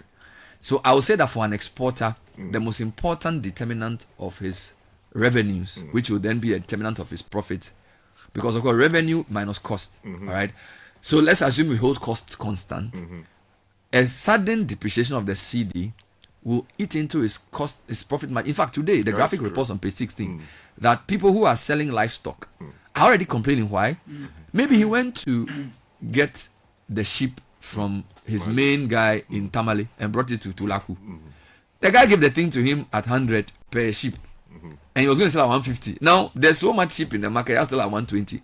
His transportation. So the point we're making is that the key to anything is balance. All right.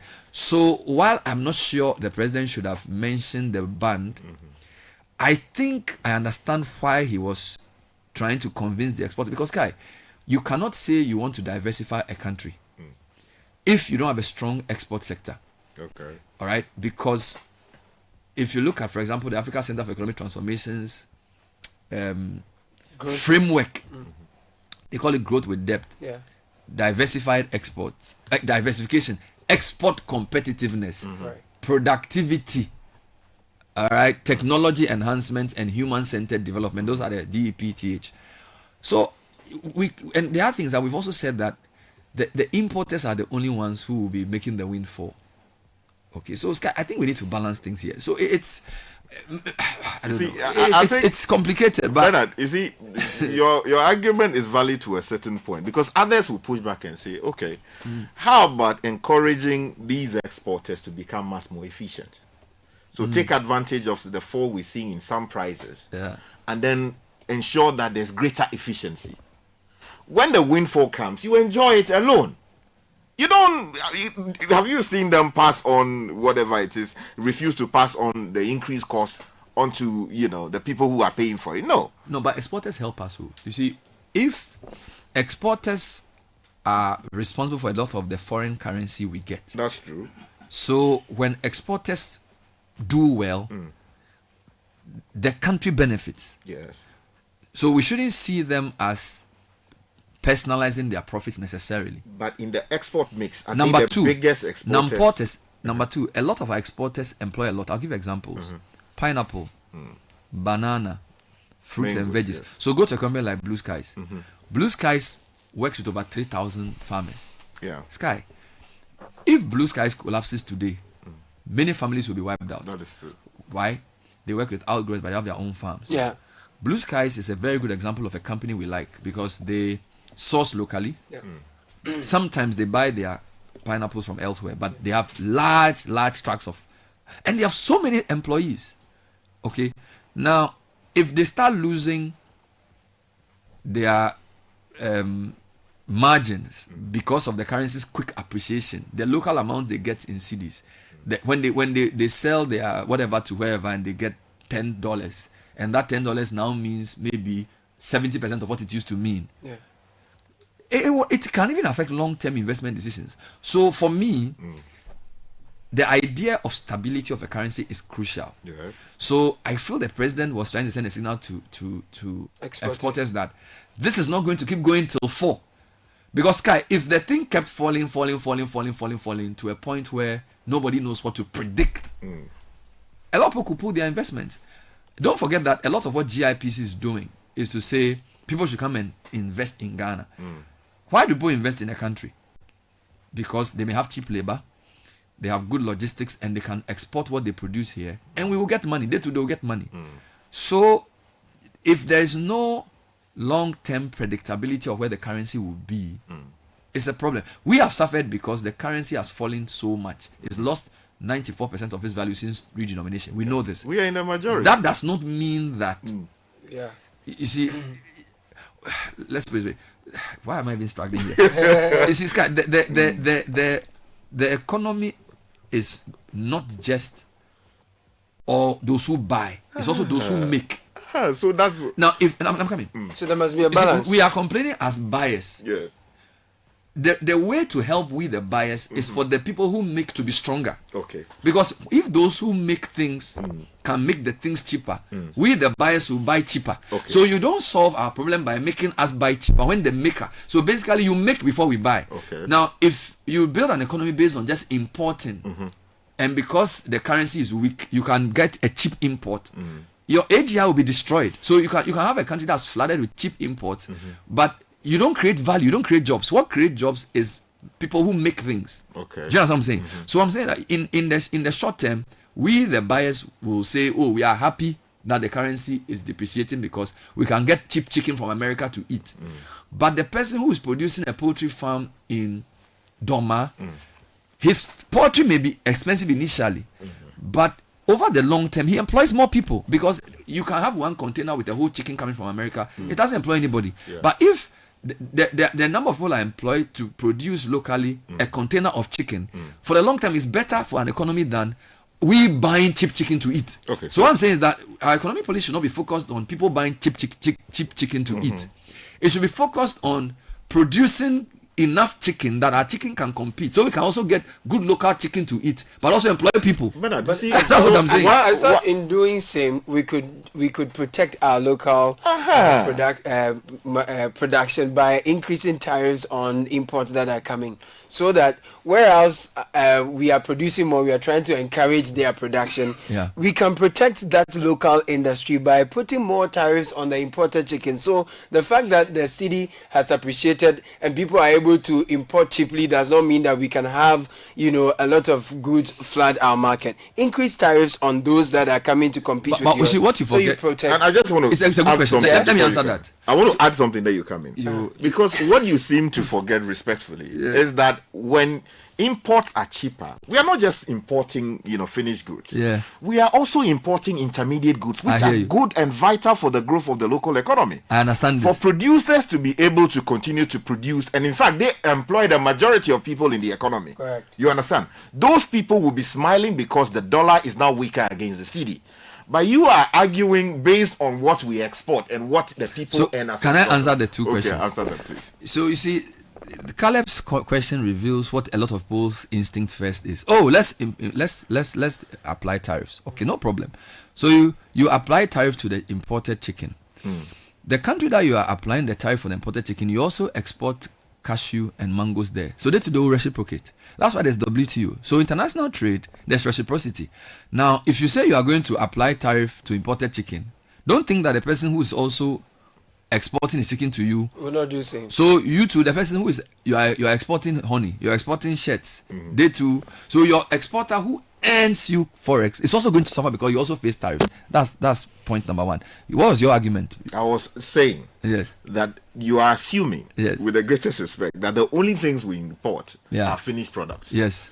And that the only things we and therefore you are assuming that there will be lack of competitiveness and all of that. But the inputs for production are also important. So like leather and other chemicals for those who are in the pharmaceutical industry. So those people who are into producing locally are happy because the raw materials will be cheaper. Yes. And then when they produce a lot more, we expand the local economy, local production expands, and then generally in the long term you would expect that the economy will benefit as a result of that. So again, I agree with you that a stronger currency or an appreciating currency helps in the sense that it makes inputs cheaper.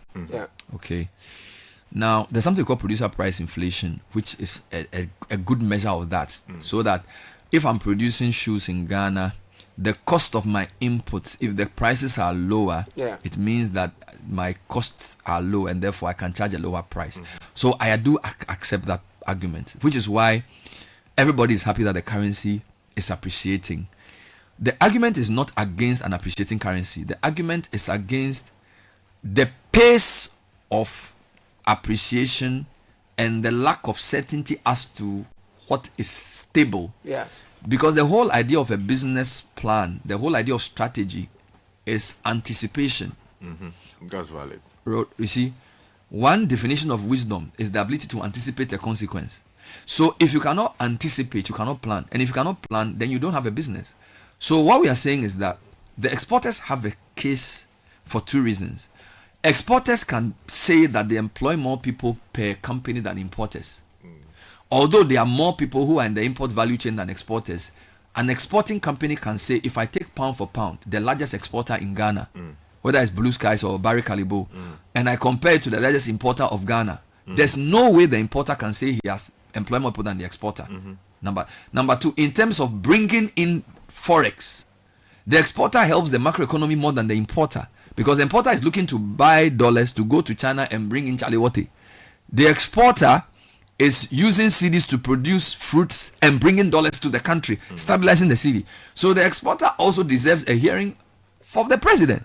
3, the president's own 24-hour economy and export-led growth is undermined if the currency appreciates too suddenly, too much.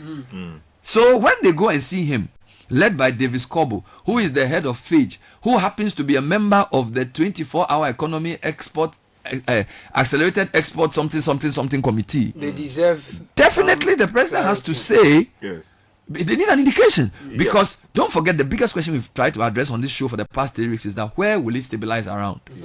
Which I pushed back. Hold on, we need to know, because you said it's not the finance alone, it's not the governor alone. When the president was asked by his opposite number what policy led to the currency he said leadership. He says so I'm saying that what is leadership? Leadership means that you put all the component parts together. Where the leader sits, he has breached from the monetary, the fiscal. So in a sense, he knows he knows the trend. Correct. So I think there's nothing wrong with sending that signal to the market. Without mentioning numbers. In my respectful view, that doesn't give any clarity. But Sky, Fitch does it every day. All the big banks do it. Do you understand? And they do it based on their models. Are you telling me that they have more information than the president, who the governor gives briefings weekly, and who the finance minister is always? I'm just saying that, you see, if you look at the damage the uncertainty does to exporters, and you consider the fact that export-led growth is a key part of his economic plan, he probably should have told them in quietness, but not all the exporters will be there. I think it allows people to plan. So maybe you are not happy because you wanted the thing to go more. You wanted it to get to 8. You wanted it to get to 9, 7. So you can finish clearing that mortgage. But I feel like I think the greater issue is that he needs to let everybody know what and how to. Sky, I can tell you that the biggest question I get asked when I go anywhere is this thing: how long will it continue? Yeah, so give the indication. Yeah, but he's the guy who's in the. I feel like he's right. He needs to tell us where it will stabilize around. He would encourage people to hoard and hope that it will stabilize around. How much can they hoard? The thing has already reached 10. I mean, if you check BOG's 10.2, what are you going to hoard again? People were busy trying to clear it off. The man said it will stabilize between 10 and 12. So he should have said around 10. No, he could have even said that. Between 8 and 10. We could have said that. Look, we are still working. we know that there will come exactly. But in order not to risk anything, we are not giving figures. What you may not know is that for you see that I'm still going on the uncertainty. Yes. So the damage the uncertainty does is possibly worse than the little arbitrage that 1 or 2 speculators may gain from him giving them the range. Do you know our 10 biggest exports in 2024? Sky, if I go down finish now, let me do technical media trends. It's brought to us by Telecel and First Bank. First Bank says they are embarking on a journey to reconnect with you. Customers who have not used their accounts for a while would love the opportunity to provide you the gold standard of banking once again. So to reactivate your dormant account at First Bank, kindly visit our website or any of our socials, Facebook, X, Instagram, or LinkedIn. There's a link in our bio that's provided. Just click it and you're good to go. Visit any of our branches alternatively, and we'll be happy to welcome you. 0596 921 921 is the number to call. First Solutions at firstbankgroup.com if you want to shoot us an email. First Bank, you first. Very interesting reactions. Somebody says, no, Bernard, you are wrong completely. The US exports to other countries, but this currency is one of the strongest. So I think it's an interesting argument, because the reason China keeps its currency much weaker than the US is because it wants to be competitive when it exports to the US. It also depends on how productive your country is. We can come to this argument. But Susu, what is trending this morning? Well, we had a little bit of football. We had a Nations League semi-final last night. Game. And Mr. Cristiano Ronaldo, evergreen. How old is he? I believe he's about 40. Yeah, I believe he's 40. He scored his 137th international goal. to win. No, but he won them the game. It was the substitutions of the coach. He Man, brought Vitinha and some guy. Conceição. Brutal goal. Yeah. No, I mean, don't get me wrong. They played their part. Ronaldo is deadly. Yeah, he scored his goal. Ronaldo is deadly. His time has passed. His time has not passed. He scored a clean goal at 40. Yeah, clean goal. Anybody, any striker will. Charlie, put it back. Continue. Don't mind. Yeah, so congratulations to Cristiano Ronaldo. Can you even run? And they will face the winner of the. Challenging you to a race. Actually, I want to see that. I will finish you, in fact, we'll go on the streets. We'll go on the road. Ronaldo is the fittest 40-year-old on the earth. We'll go on the road after this show at 10:05 at the back. Dr. Martin Lupu will be there. Right. So the few E-Levy, Esla, 1CV, all in the trend still. People are still hoeing and heeing, ranting and banting. They are all over the place. Look, we are going to be discussing this for a long time. People are not happy. But let's see how it goes. There's going to be continual discussions. And this one is very unfortunate for me. My beloved club AC Milan are in the trends. It's become apparent that we are selling a lot of our top players. So, they are saying we've gone from being the Real Madrid of Italy to the Dortmund of Italy. So people are not happy. People are laughing at my beloved club. And I am not happy, but it is what it is. Bad management leads to bad outcomes, and this is the outcome. So a little bit of tech news now, and this one is another thing I'm very excited about. The Nintendo Switch 2 is out, and people are lining up. Oh, how is it Dadabi? I'm sure that in his first 10 years, you know what Nintendo was. I was in Nintendo in your first 10 years. Where are you born, Caleb? Do you know Nintendo? Caleb, your silence is ominous.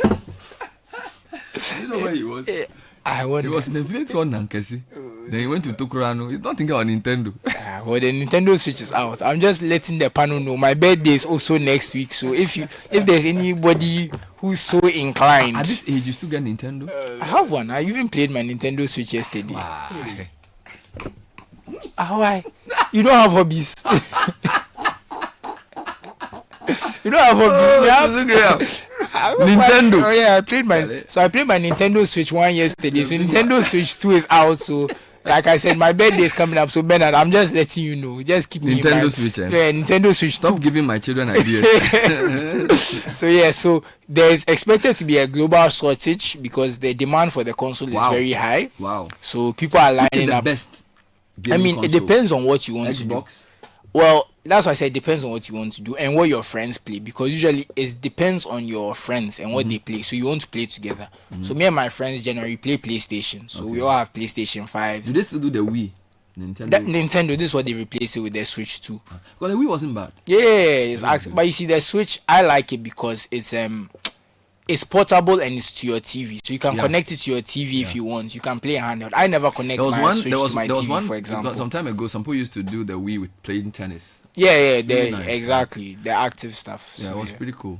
Yeah, exactly. So you want the Switch? Yeah, the Switch 2. Yeah. You want the Switch 2? Yeah. So but because of global shortages, I'm thinking probably later in the year. We'll see how it goes. Your birthday is next weekend. June 11. Yeah. We'll see. But don't I have some other acceptable gifts that we can discuss off air. I have a wish list. So that's the tech news and that's the segment. Since 1894, we've witnessed the evolution of a brand and proudly partnered with its people on the path to prosperity. From the ink-stained ledgers of the past to the lightning-fast transactions of today, First Bank has consistently adapted, embracing innovation while cherishing the legacy of our heritage and making giant strides across the globe. It's not just about banking, it's about enabling your success generation after generation. Our legacy defined the past, shaped the present, and in 2094, we'll still be fostering financial security and stability for future generations. We are helping to create a future where the possibilities are infinite, the opportunities borderless, and where the world looks up to Africa. Let's awaken the giant in you. You first, First Bank. Telecel Cash. Get the lowest transfer charges ever in Ghana. Send it keke with Telecel Cash. You for sort out your old boy? Send it keke. Your girl they bill you? Send it keke. Merchant payment? Send it keke to all networks. T-Cash agents in Swaji baby. You won't buy some 1212. Send it keke. What the BBC? T-Cash to T-Cash transfers still be free for the Telecel Play app top. Telecel Cash be your saved and secure platform. Them they take do transfers across the networks all. Then everywhere them they do mobile money transactions. Dial *110#. Then take send monies. The charges be falla. Or make you download the Telecel Play app. Then send monies go T-Cash wallets for free. Telecel Cash. Send the keke. Join the conversation on the City Breakfast Show on Facebook at facebook.com/City97.3, Twitter at twitter.com/City973, and Instagram at instagram.com/City973 with the hashtag CityCBS.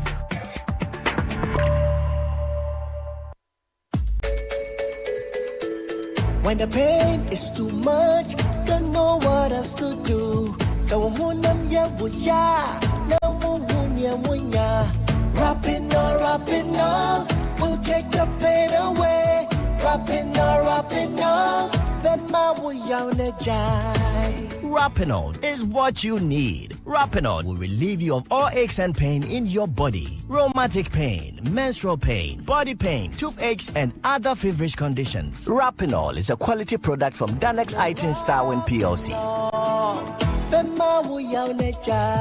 If symptoms persist after 48 hours, consult a physician. Not suitable for children below 16 years old, asthmatic, and ulcer patients. This advert is FDA approved. Calling all farmers, agribusinesses, and innovators, this is your chance to shine. Channel 1 TV invites you to exhibit at AgriFair 2025, one of Ghana's largest agriculture exhibitions. From Friday 20th to Sunday the 22nd of June, the A4 Sutherland Children's Park in Accra will come alive with the very best from Ghana's agribusiness sector. Are you a farmer with fresh produce of any kind? Be it crops, livestock or poultry, fisheries or aquaculture, or you're a supplier of agro inputs and processing machinery? This is your platform to connect with the world. AgriFair 2025 is more than an exhibition. Showcase your fresh produce, share your expertise and experience, and grow your business. So, to all farmers with fresh produce, livestock or poultry, fisheries or aquaculture products, come, sell, network, and expand your business. AgriFair 2025, where culture meets innovation. Register now to secure your spot. Call us on 0205 973 973. Come one, come all. Enjoy the freshest farm produce at unbeatable prices. And treat yourself to sizzling kebabs made from beef, mutton, pork, chicken, and more. Great taste, great value. Don't miss out. The AgriFair 2025 is powered by Channel 1 TV with support from 97.3 Citi FM and is proudly sponsored by the Ghana Exim Bank, Legacy Crop Improvement Center, Development Bank Ghana, and Agri Impact Limited.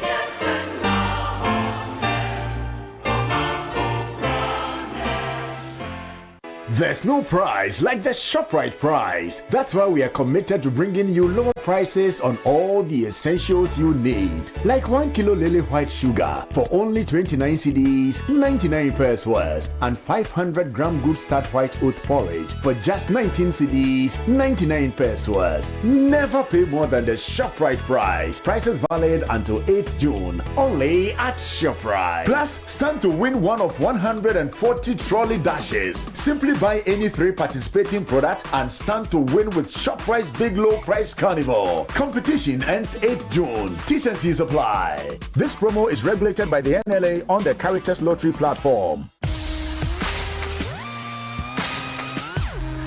Looking for the latest buzz in Ghana's entertainment world? Welcome to Ghana Weekend, your ultimate destination for all things creativity and entertainment. Stay in the loop with breaking news, exclusive interviews, and then insider stories from your favorite creatives and stars. From music, movies, fashion and art, lifestyle and culture, Ghana Weekend brings it all together. Get a daily dose of entertainment, discover new talents, and never miss out on the creativity that defines our vibrant culture. Stay connected with us across all platforms. Follow us on Instagram with the handle Ghana Weekend, on X Ghana Weekend, on TikTok Ghana Weekend, at Ghana Weekend TV on YouTube for the latest in entertainment, travel, and everything Ghana. Don't miss out. Join the Ghana Weekend family today. Ghana Weekend, where entertainment meets creativity. Visit GhanaWeekend.com now.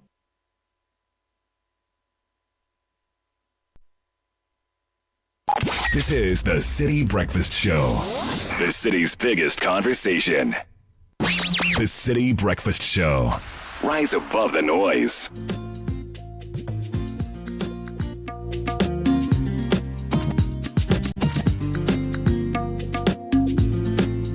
Quarter past 8, City Breakfast Show. Yesterday we discussed the 1 CD per liter fuel levy. Today we are continuing on the economy side and talking about the president's announcement. I'll play what he said for you shortly, but you can transform your living room into a bedroom and you can transform your living room and bedroom into a sanctuary with Ashroom stunning selection of sofas, couches, dresses, dining sets, center tables, and more.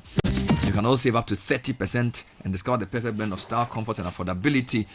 We have a limited one-term offer. Call 0243 729 or 0244 642 481. We are at all the big malls. We also have depots in Medina, Agbogba, Vineyard, Tema, and other places in the country. Ask for feel it, know it. At Enterprise, our vision is clear. In all our markets, our pedigree will be recognized, our strength respected, our expertise valued, and our solutions sought by all who desire an advantage in life. That vision came to life once again at the 9th Ghana CEO Excellence Awards, where we made history. Our Group CEO, Daniel Labiteku, was honored as Best Group CEO Insurance. Jacqueline Benyo of Enterprise Life, Akosi Ansantri of Enterprise Insurance, and Joe Ampofo of Enterprise Trustees were each named CEO of the Year in their respective categories. This recognition reflects more than leadership. It reflects trust, loyalty, and partnership. Thank you for trusting us. Enterprise, your advantage. Drive a brand new car as Volkswagen is offering the Virtus, the Tiguan, and the Amarok at used car prices. These are fresh cars made in Ghana. Where's the pride in driving an old car when you can purchase a brand new Volkswagen at the same price? Call or WhatsApp 025 79 56 688. That's 025 7956 688. Volkswagen, rise and thrive. And Ashesi University is expanding access. Over the past years, they are adding new undergraduate programs and master's programs, and they are increasing access. So they've introduced a 2 intake admission system for undergraduate applicants, so students can start their studies in either a September or January cohort. It's all part of a goal to welcome more bright minds like you into their Ashesi community. So remember, applications for both intakes are currently ongoing. Learn more at ashesi.edu.gh. And from the 11th to the 13th of this month, Ghana welcomes leaders from across the continent for Africa Impact Summit 2025. It's hosted by Impact Investing Ghana and Nigeria's Impact Investors Foundation, alongside the GSG Impact National Partners and Task Force. Is the biggest platform for deal making on the continent, policy conversations, and sustainable development strategies. Whether you're a policymaker, impact or angel investor, entrepreneur, or change maker, this is where Africa's future is being built. It's happening from the 11th to the 13th. To register, Africa Impact Summit.org. Summit.org/ is the website to visit. For more information, please call Josephine on 055 144 9186.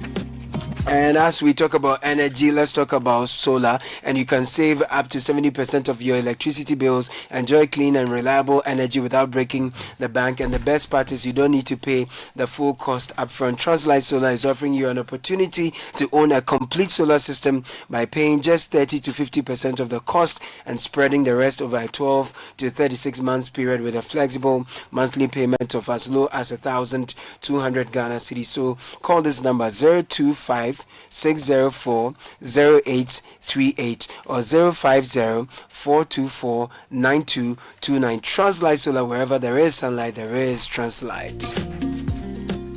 Easy banking has come so you can bank with ease. Enjoy 24-hour access to Zenith Bank's secure digital banking channels from the comfort of your home. Make quick and easy payments with your Zenith MasterCard, Visa card, or Easy Pay GH Dual card, or simply use the Z Mobile Ghana app, Zenith Internet Banking, or dial star 966 hash to manage your account, buy data, airtime, whatever you want to do, all with no stress.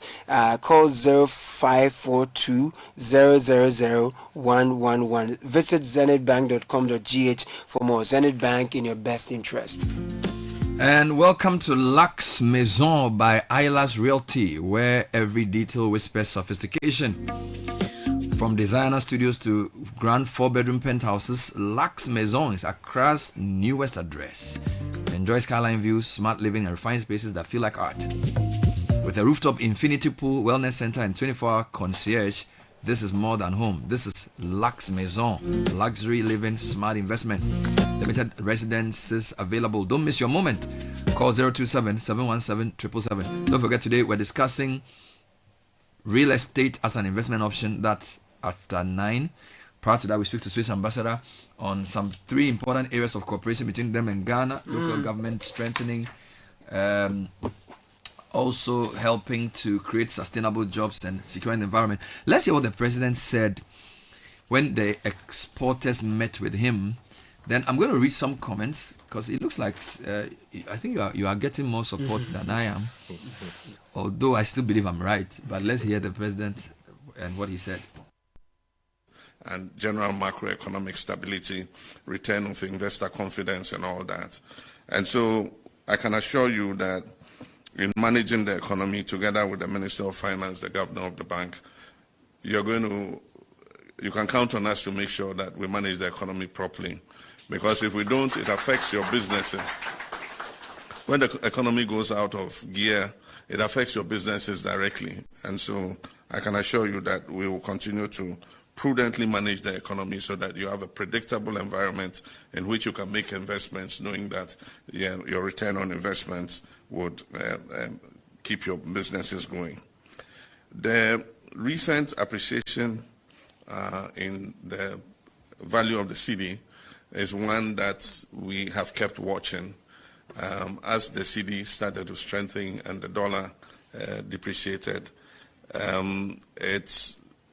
with our A-level economics, we all know that it's a balance between imports and exports. What it means is that it makes your imports cheaper and your exports more expensive. And so there must be a fair balance to try and achieve the true value of the cedi. Some people say, it will come down to 4. But of course, we know the true value of the cedi is not 4. And if it went as far down as 4, it will kill all your export businesses. And so myself, the governor, and the finance minister met and discussed it. And they think that the real value of the cedi is anywhere between 10 and 12. Luckily, the Forex auction has brought it to just above 10, and it appears to have stabilized there. So I think that going forward, anything between 10, 11, and 12 as a band where the cedi operates will be a fair value, both to encourage our exports, but at the same time not make imports so cheap that importers will flood our markets with toothpicks and, biscuits and coconut and all those kinds of things. And so it's a challenge to our exporters to take advantage of the cedi's appreciation, because then the advantage you also have is raw materials can be cheaper. Fuel has gone down, so transporting your products and all that will be cheaper. Port charges will go down. And so it has incentives for you. So that was what the president said a couple of days ago. By way of information, our main exports are gold, 50% of our exports, oil 20%, cocoa 12%, but those are national level exports. Yeah. It's the non-traditional exports that we are hoping to grow to bring in more FX. So the exporters are essentially smaller than, so we're talking about companies that export either cocoa products and then fruits and veg and then textiles and garments, artifacts, and that kind of thing. So should the president have mentioned a specific band? I thought he was well within his right to, but I'm not very sure. I feel like okay, let's be honest. I was hoping the thing would go below 10. So my main problem is that when he said is between 10 and 12, if he had said between 10 and 8, I would have been happier. Let me talk to the man I interviewed on this earlier, Nelson Kujo Kuagbeji, head of finance, Melbourne Capital. So Nelson, thanks for joining us. When we spoke, was it Monday? Monday. We spoke on Monday. Yes, it was Monday. Yes. Oh, you said something that made me so happy. You said you believe that we can get to single digit for the dollar before the year will end. But the president said the thing is between 10 and 12. In fact, the president said he and the governor and the minister of finance, when they met, they all agreed that the real value of the city is between 10 and 12. Now, I want you to answer this question. Is he saying that the real value of the city for all time is between 10 and 12, or is saying that for this period? I'm asking this because the currency has depreciated for a long time, from 2007 to 2025. The city has lost about 94% of its value, so it keeps depreciating. So is the president saying that over a long term, 10 cedis, 11 cedis, 12 cedis to $1 is realistic, or is saying that for now, which of the two should I take? All right, so I think the president is making specific reference to the appreciation of the city at the moment. As I did explain the last time, a currency is an endogenous factor. It cannot continue appreciating forever. And the strength and muscle of a currency is determined by certain factors. One of such factors is the quantum of reserve of that foreign currency that you have. So I think the president is making reference to the current moment, that the real value of the cedi will be situated between 10 to 12 Ghana cedis. Good. Should he have mentioned that, particularly when at the last MPC meeting, the governor said that there is no target for the cedi dollar rate? I think somebody had asked him a question, and if I recall correctly, Governor Isiama said, well, he's not going to give any figure, and that they just hope the thing will stabilize. And so for the president to come and tell us the number, is that not a contradiction of the policy position? That is the I will call it some sort of inconsistency. The reason being that the governor failed to give us a target rate. One, because they are trying to minimize speculation in the market. Because if you say at the end of the year, we are expecting the dollar to be trading at 13 Ghana cedis, and currently it's at 11 Ghana cedis, then those who are having the hard currency will keep them in anticipation that by close of the year, the dollar will be trading at 13 Ghana cedis. It would have been better if they leave it open for market forces to actually determine the real value of the cedi. In fact, the president also made a comment that was so significant, that when we allow the cedi to appreciate excessively, it's going to affect our export revenue, which means that they, as a government, they have a specific eye on a specific band. The governor couldn't mention it, but the president said 10 to 12 Ghana cedis. And as I said, from where I sit and from all the indications that are available to us, even on the market, I don't foresee the cedi going above 12 Ghana cedis by close of the year. So I think the president just mentioned that, and that is going to spark speculation, because now it's around 10.2 Ghana cedis. So me, if I'm having dollars, I will hold it, I will keep it. Then getting closer to the end of the year, when the cedi is now trading 11 or 12, I will sell it out and make a very simple margin. Could it be that the pressure the exporters were putting on him forced him to give them some assurance, for which reason he made that comment? Because in the studio we're debating who benefits when the currency strengthens. Clearly, exporters do not benefit because they get less for the amount they sell.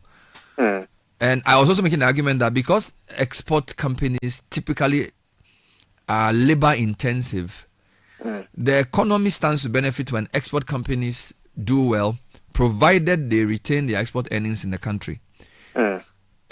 the importers help us to buy cheaper goods, but you can start an import company, just have one clerk, bring in containers, and you just distribute. So exactly. For a long-term growth of a country, exporters seem to be more important. Could that pressure be what is making the president say that they don't foresee the currency going beyond a certain number, like 10 below? He's trying to encourage exporters not to get discouraged. Well, I'll agree with the word encourage exporters, because most of them don't really know the extent to which the city will appreciate. And so there is this uncertainty within the market. And so by the virtue of that pressure from exporters, the president wants to send a signal that we will not allow, you see, the exporters are more particular about stability of the currency. You understand? Because stability leads to predictability. Somebody is importing something from China. He wants to know the quantum of foreign currency that he needs. But the rate at which the currency is appreciating, he may not be able to predict that. And he may not be able to predict his cash flow. And there may be exchange losses. And so the president wants to give them that comfort, that assurance that, hey, even though the city is appreciating, we don't expect it to go beyond a certain band. And we as a government, we are looking at a band of 10 to 12 Ghana cedis. And that is some sort of comfort and assurance to those who actually, transact in that domain. Then there's also the part of me that feels like the government deliberately knows what number it wants. Because, for example, last week at AFDB, the president said we are saving 150 billion cedis by currency appreciation in terms of our debts, so that the debt we pay, we owe in dollars but pay in cedis. Once our currency is stronger, we are paying less. So it's almost as if it almost seems choreographed, right? So maybe they have achieved their aim of reducing their indebtedness in cedi terms, finding cities to pay some of the debts, and then they think that 10 to 12 will be okay to manage other macro indicators. It even suggests some level of, I don't know how to call it, manipulation. I don't know if that's the right word. Well, maybe what's the word I want to use? Government interventionist strategy. I agree with you. You see, when your city appreciates, the external component of your debt will reduce significantly in cedi terms. And so, if energy sector debt is about $3.1 billion that we are supposed to pay in dollars, as at the end of March, what was the depreciation of the cedi as at the end of March? But as we are talking today, the cedi appreciated well over 20%. So clearly, it means that they have a target rate that they want to settle on, and they also feel within that target rate, they can comfortably proceed to start paying their debts.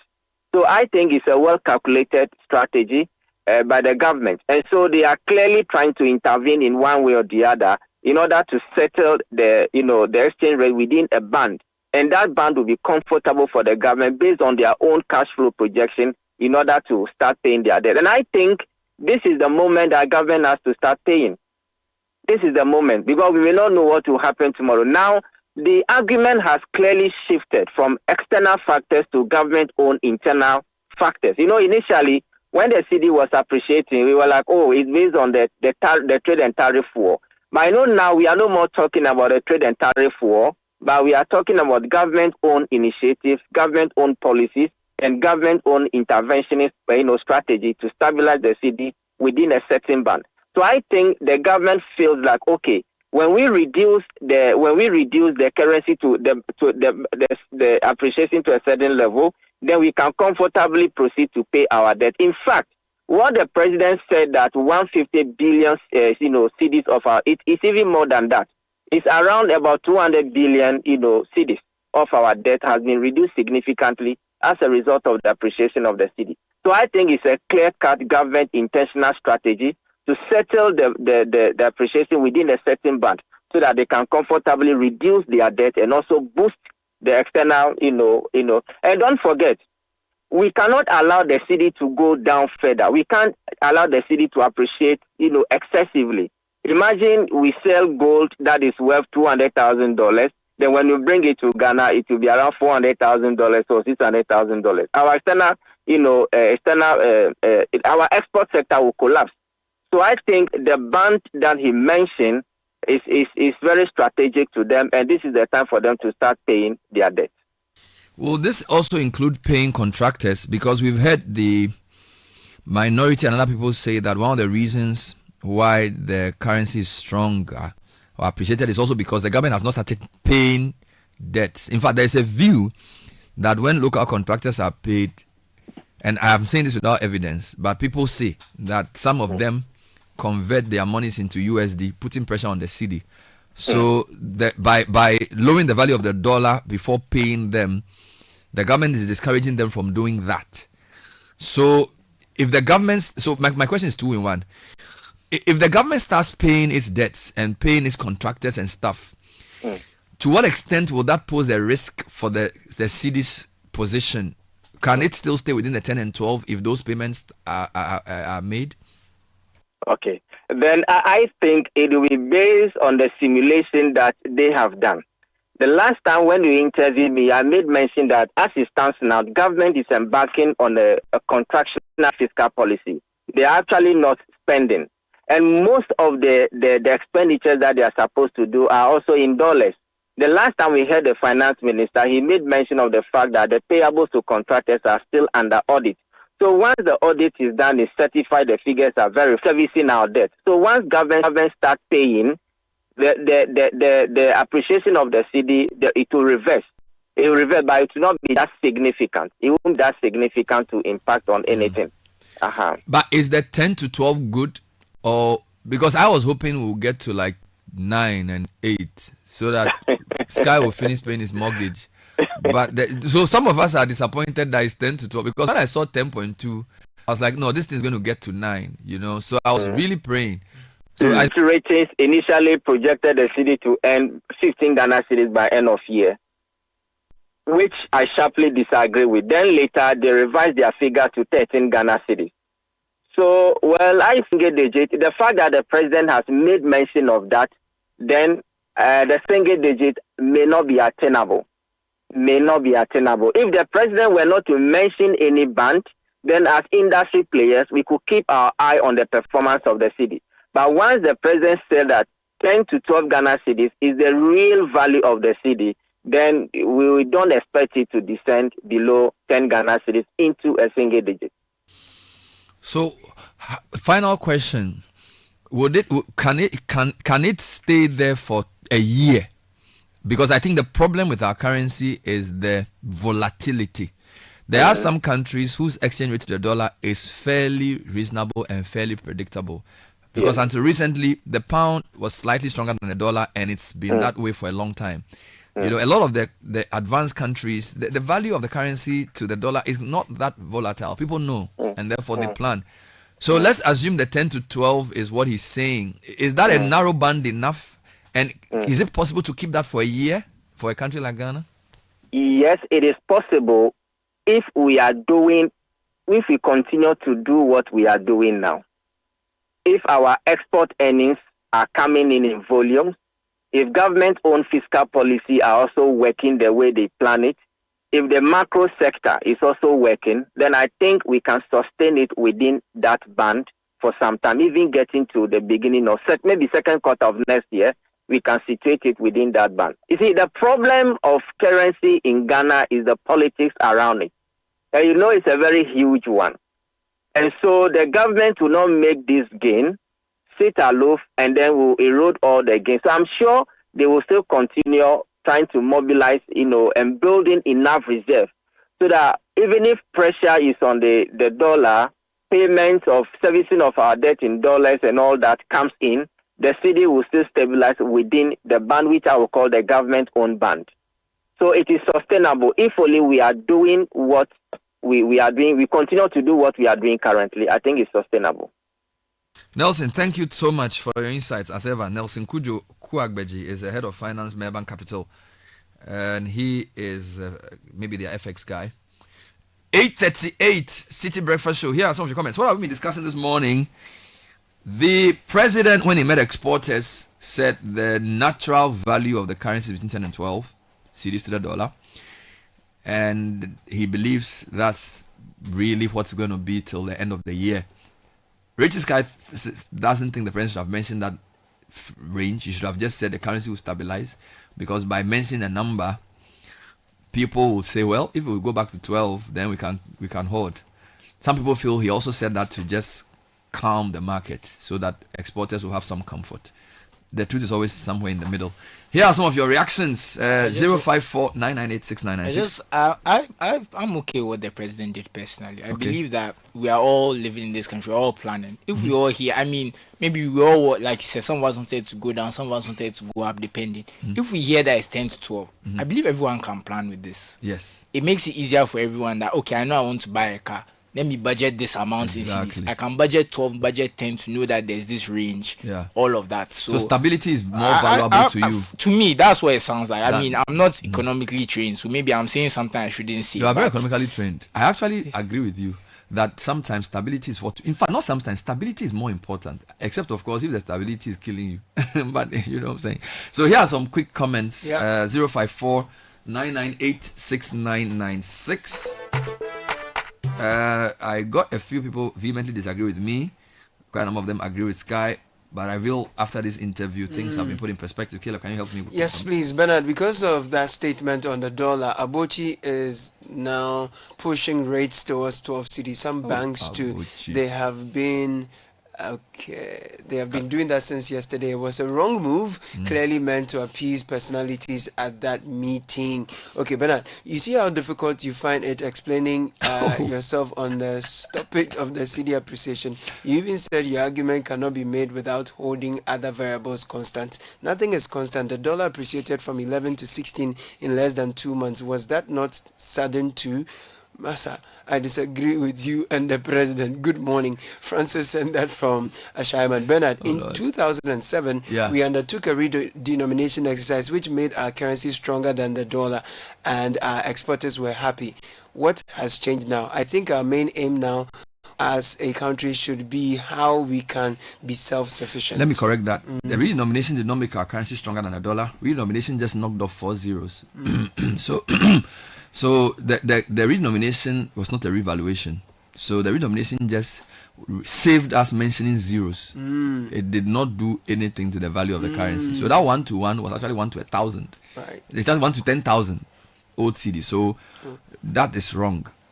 Right.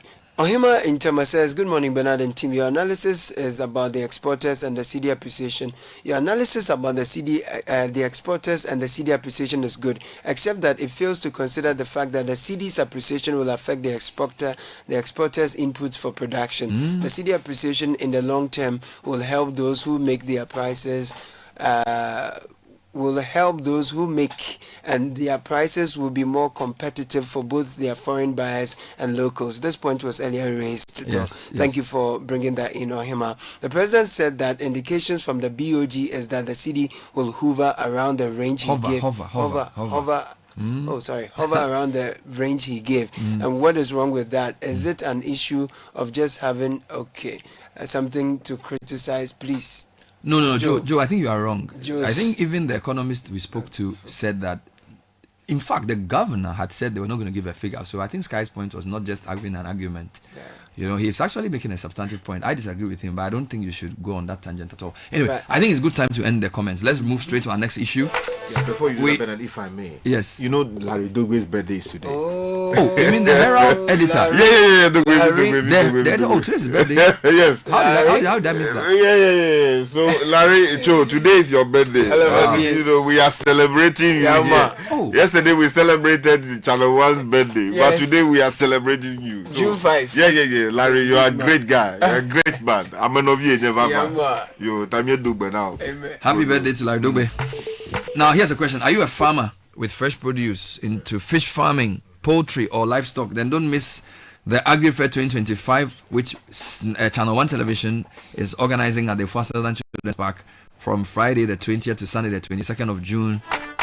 It's the ultimate weekend marketplace from fresh fruits and vegetables to poultry, livestock, fish, aquaculture products, agro-inputs, and more. We're selling all these at unbeatable farm gate prices. Now, register now as a farmer or a farm mission. And for those who are coming to enjoy and buy, there's lots of things to eat. Kebabs made from different things: beef, mutton, pork, and chicken. AgriFest is powered by Channel 1 Television with support from Citi FM, sponsored by Ghana Exim Bank, Legacy Crop Improvement Center, and the Development Bank Ghana, and Agri Impact Limited, and is powered by Farmerline. All right, let's turn our attention to Switzerland. I'll be speaking to the ambassador shortly. They are launching the Switzerland-Ghana Cooperation Program 2025, and it has a 3-pronged focus. I'll be talking to her when I come back later on. Why real estate is still a viable investment option. Yalbeni Amponsa unveils the dynamics of real estate as an investment option. This is the City Business Festival. Don't go away. Unleashing the power of relevant radio. This is City 97.3. The other day, I visited Kweku at his spunky new office to congratulate him on opening his business. And man, was I impressed. The business is just moving quick. The sales, customers, everything is just working seamlessly. The secret? He said, it's MTN Business Broadband. In this fast-paced environment, we need fast and reliable internet to support all business types. No laggy online meetings, great download and upload speeds, impeccable business management systems, all inclusive. I mean, you can have it all. Sharp! I signed on immediately. To enable your business stay ahead and stay connected, make sure you're signed on to the best internet made just for businesses. MTN Business Broadband. Sign up today on broadband.mtn.com.gh and manage your account on my MTN app. Call 0244 308 111 for more information. We are good together everywhere you go. Rise and shine, it's another day to stay on point. Toast is spread, it's still on point. Watch it spread, it's all day long. Still on point, yes, it's still on point. It's still on point. Watch it spread, it's still on point. For your bread, it's still on point. For your toast, it's still on point. It's yummy, delicious. It's still on point. Still on point, yes, it's still on point. It's still on point. Still on point, yes, it's still on point. It's still on point. For your toast, it's still on point. It's still on point. Fortune spread, it's yummy, delicious. It's still on point. Fortune spread, delicious, creamy, and always on point. This advert is FDA approved. Human resource is crucial for Ghana's development. The Chartered Institute of Human Resource Management Ghana presents CIHRM 2025 Conference under the theme Regulating HRM in Ghana, Standards, Ethics and Sustainability. Date 18th to 19th June 2025. Venue Alisa Hotel, Northridge, Accra. Conference fees: members 3,200 Ghana cedis, non-members 4,000 Ghana cedis, student members 2,000 Ghana cedis. For sponsorship, partnerships, special discounts, call 024-327-8694 or 020-811-2644 today. Sponsors: GCB, VRA, Gridco, NPA, Ghana Airports, We Power Authority. Media partners: Channel 1 TV and Citi FM. CIHRM 2025 Conference, transforming work and workplaces. Be there.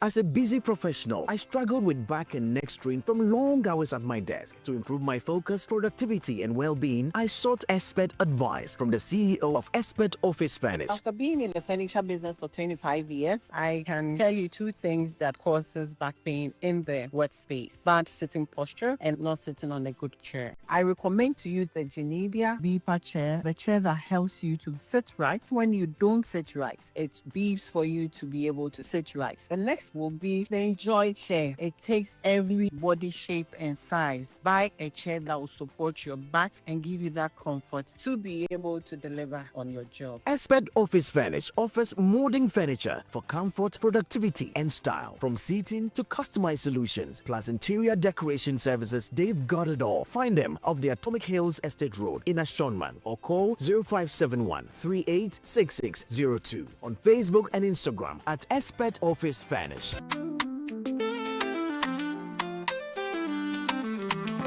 On the go, night or day. BBL is the easiest way. Bank secure, bank with ease. Right at your fingertips, bank is a breeze. BBL app making banking so clear. Anytime, anywhere, we're here. Safe, secure, banking for you. PBL app, simple and true. Welcome to the future of banking. The Prudential Bank mobile app. Bank secure anytime, right from your phone. Access your accounts 24/7. Perform instant transactions. Pay bills. Link mobile money wallets. Scan and pay with GHQR. Manage your cards. Make seamless GIP interbank transfers. All with ease. No more banking hours. Take control and app your banking. Experience simple, secure and convenient banking. Download the PBL mobile app now. PBL mobile app. App your banking. This is the City Breakfast Show, the city's biggest conversation. 11 minutes to the top of the hour, and we have a lot of things to talk about today. Later, we'll talk about real estate. My guest will be discussing how to approach the real estate market. Is a house initially an investment, as a liability, or as an asset? But before that, the Swiss ambassador to Ghana, Ambassador Simone Petra Giga, is in the studio. Good morning, madam.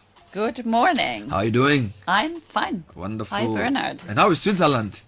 Switzerland is doing relatively well, you know. Well, yeah, I'm sure by now it's very cold there. It's always cold. Well, no, it's not. Oh, no, we had actually our seasonal floods as well. So we are not being spared by that. Seasonal floods? Yeah. I didn't know you had a major rainy season. Well, in Switzerland, any time can be rainy season. It's not predictable. Okay. So maybe seasonal floods is not the right term. Well, but there is some rain in Switzerland. Absolutely. How long has Switzerland and Ghana been relating, at least formally? Formally since like 1957. I think we were one of the first countries that really, then recognized Ghana's independence. But of course, our history, and I want to say a few words about the Basel missionaries, because I think it's something that really resonates with a lot of people here. So we will soon be celebrating 200 years anniversary. So it's 1828 when the first Basel missionaries set foot in Accra. Yes. And ever since then, of course, we had very, very strong and tight and close relations. So 197 years ago was when that was a quick, you're quick at calculating. 1828. Wow. Because of course I went to a Presbyterian school. Yes. And so, which is obviously Basel. Wow, that's 200 years. Yeah. Will that be commemorated in any way? I hope so. I've been really already preparing the grounds for that, both in Ghana and in Switzerland, in Basel. And I think it's really worthy of a big celebration. So yes, please. Unfortunately, I won't be here anymore, but my successor will hopefully celebrate that. Wonderful. Now, what are the main areas of cooperation between the two countries? What is beautiful about our cooperation is that it is so broad. So, of course, we have very strong trade relations. Switzerland is one of the main trade partners of Ghana, and most of this is gold, but also cocoa. Then we have quite substantial Swiss investments, private sector, more than 60 companies in all spheres of life, in all sectors. We do have a landmark climate agreement, bilateral climate protection agreement between our two countries that is really pioneering worldwide, and there are countries all over the planet trying to learn from our climate relationship. Then we work closely in the area of peace and security with the Kofi Annan International Peacekeeping Training Center. We have also recently started new programs in the field of democracy cooperation. So we will be working closely with the Ghanaian Parliament. We're supporting the Constitutional Review Committee. And then last but certainly not least, what I'm here to talk about today is our development cooperation, which has also, we've been here for more than 20 years, and we are now launching a new program for the next 4 years. So the Switzerland-Ghana Country Cooperation Program, known as the SECO, is 23 years old in Ghana. This version of it. I guess I would have to calculate. Yes, it has. Yes, you're right. So this version of it. So what is the SECO? What is it? Explain it to me. Oh my God. Okay. So SECO is actually our state secretariat for economic affairs. Okay. So, in Switzerland we have like 7 ministries, but we don't really call them ministries, but departments. Okay. And so SECO is is in a way like our Ministry for Economy, if you want Okay. so. And they do economic development cooperation with a few select countries. There are only 13 countries in the world that Really? benefit from that assistance.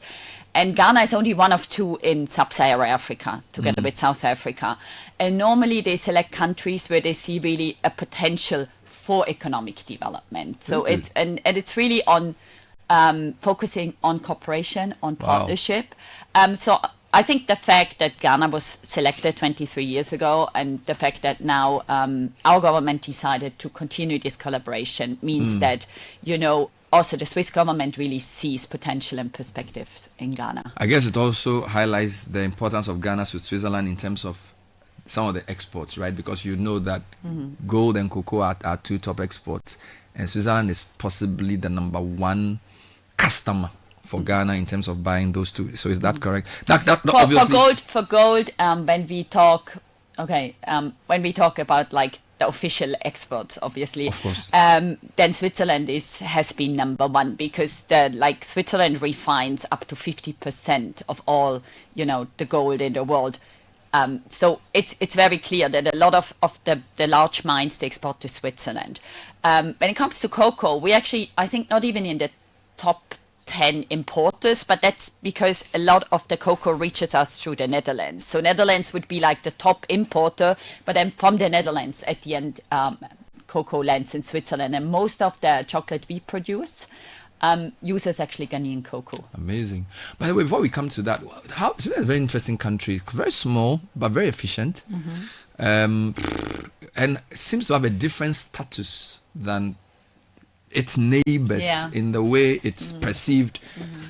I don't know, is it an EU country? Is it a city state? It's a very different type of society in terms of how it's, what is it about it? Is it, and also has different languages as well, right? Absolutely. I mean, again, we could talk for an hour about that or longer. It's not an EU country, so we're in the middle, in the heart of Europe, but we don't belong to the European Union. I think it has to do with the fact that we have such a unique political system, and we call it actually the Swiss Confederation, because the way how our country came into being was really about like small entities, cantons, coming together and building a nation from the bottom up. And then over time, first of all, it was the German-speaking cantons, and then French-speaking cantons joined, and Italian-speaking. So it was, and we also call it a Willensnation. So it means like it's a nation based on the will of the people. So,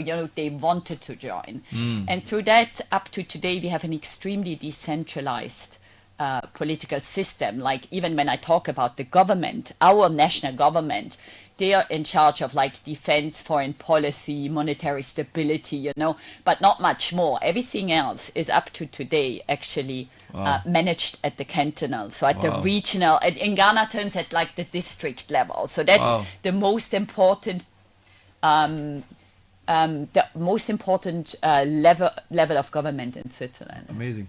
A couple of things. When a name comes up, people think of watches, people think of efficiency, some people think of chocolate as well. What do you think is the defining thing about Switzerland, your unique selling proposition as a country? What do you say? Our unique selling. I think what you mentioned already, but it's not unique because Ghana can claim that too. It's really also the diversity and the unity in diversity. Yeah. But it is also our direct democracy, neutrality. And let me just say 2 words about direct democracy, because it can also be relevant for Ghana, because you have a lot of talks about referendums now related to the constitution. And Switzerland is really by far the holds the world records in like referendums. So we have a referendum every 3 months. You have a referendum every 3 months? Yeah, we have several referendums every on 3 everything. months. We like not on everything, but any constitutional change has to go through a referendum. You also, if the parliament passes a law and then citizens don't agree with the law, they can basically collect signatures and then launch a referendum against that law. And you can also start an initiative if you collect 100,000 signatures and you want to introduce something new into the constitution. You can do that. Wow. And again, it will be put to the people to vote on that. So I guess that this direct democracy and that people have a say in their governance, that's like really unique for Switzerland. I like that. So the fact is that they keep working at making sure that there's representation and that people can own whatever program the government does. That's brilliant. We're talking to Ambassador Simon Giga. We are going to actually talk about the Swiss Development Cooperation Program, which they are launching or have launched. Which is this afternoon at the Kempinski. Amazing. So it's going to be launched this afternoon. Absolutely. And it's on the it's focused on for a more resilient and forward-looking economy. Yeah. I am told it has 3 prongs or 3 areas of focus. Yeah. What are they? If you can just highlight them for me. Okay, so they are like, and I think they are really also like they're built on the strengths and the potential of Ghana, but they also bring in our expertise, right? So the first one is on local governance and decentralization. Local governance and decentralization. Yes, and also on strengthening accountability at the local level. Correct. And also our belief that services are the most efficient, effective way delivered at the local level. So that's in a nutshell the first prong. The second one is working with the private sector. We believe that if like Ghana wants to have long-lasting inclusive development, the private sector is a key actor, right? So what we do there is more like working on the framework conditions along different value chains to invest in skills development, but we also provide matching grants to enterprises in some key value chains where we see like they're like promising for Ghana's development. And then the third strand is really about environmental integrity, climate adaptation, green transition. And I think the 3 of them, they really come together very nicely. You have the governance, the framework conditions aspect, and you have the economic growth, but then also the fact that this growth is being achieved in a sustainable manner, so the future generations can still benefit from from Ghana's prosperity. I mean, for those of us listeners of this show, local government is very big. We discuss that almost every day, and also on service delivery at the local level, and then the idea of getting the local governance to work. So I'm just wondering, do you do this through the Ministry of Local Government? Do you do it through the assemblies directly? How is the support, and is it coming in form of capacity building, or is it like projects? I can speak to that. So just give me some more insights there. And I think that's I can use this example, but it's exemplary for everything we do. So it's everything is really in a spirit of cooperation and partnership. So when we look at local governance, obviously we work very closely with the Ministry of Local Government. And actually just yesterday we had a joint meeting, where we all come together, all the development partners, but also all the Ghanaian stakeholders, and we talk about the issues of local governance in Ghana.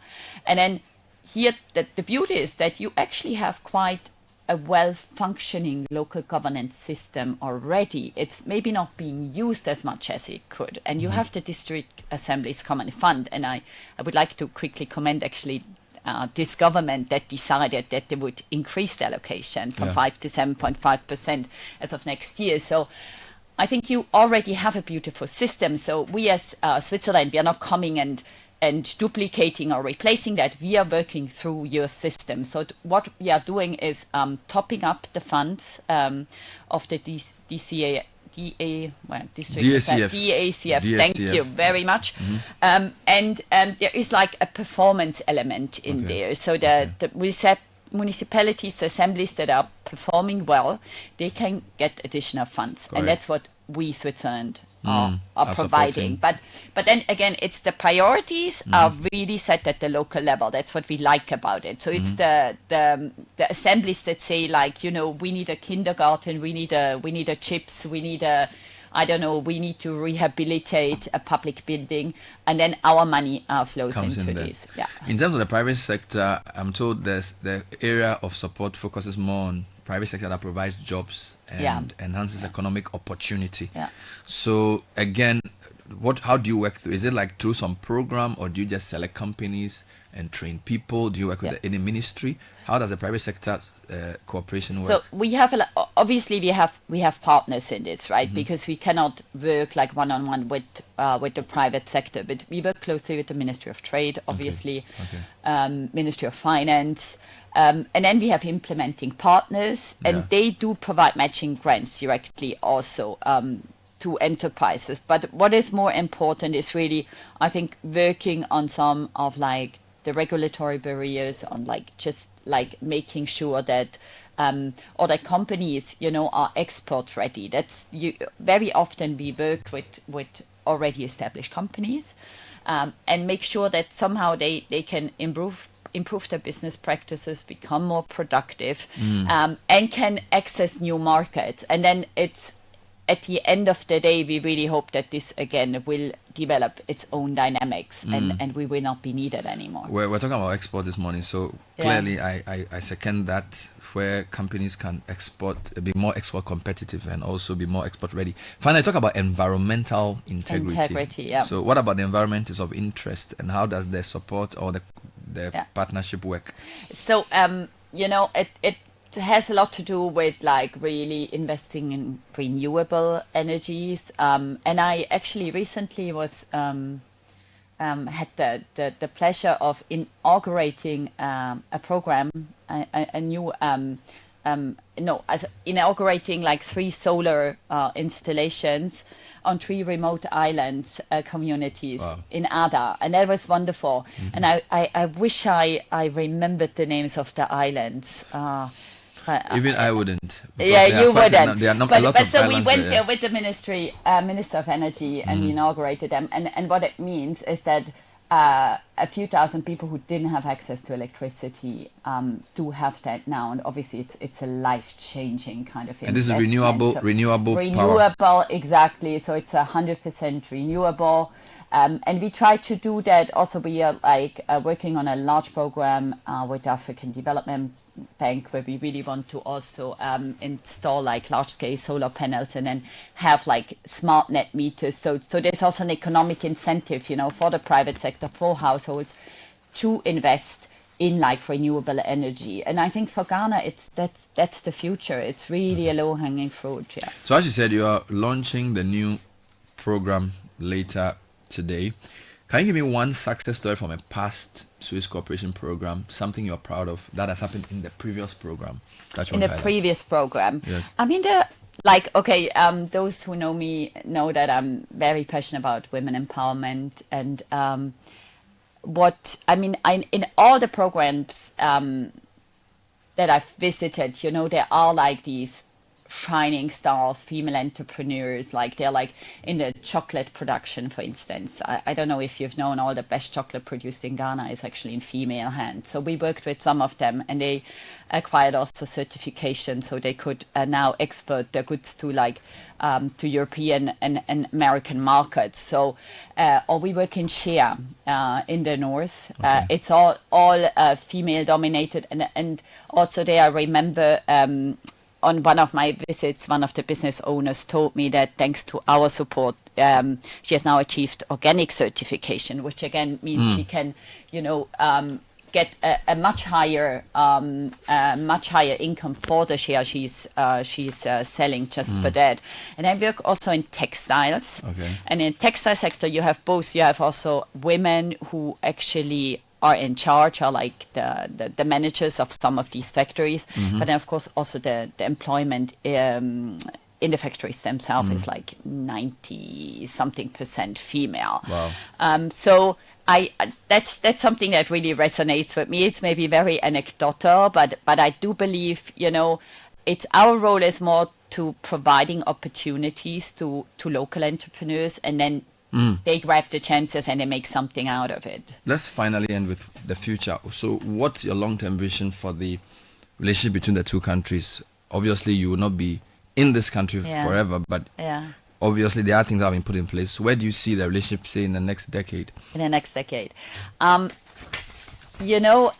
really believe that Switzerland and Ghana, we have so many things in common. We are like, in a way, natural allies, right? So I hope we can continue our cooperation on the democratic front. Ghana is quite unique when you look on the continent and even, farther than that. Ghana is really a bright spot in terms of democratic practices. And I think, if, we can continue that cooperation and bring others on board and really do it in a spirit of partnership, that would be absolutely wonderful.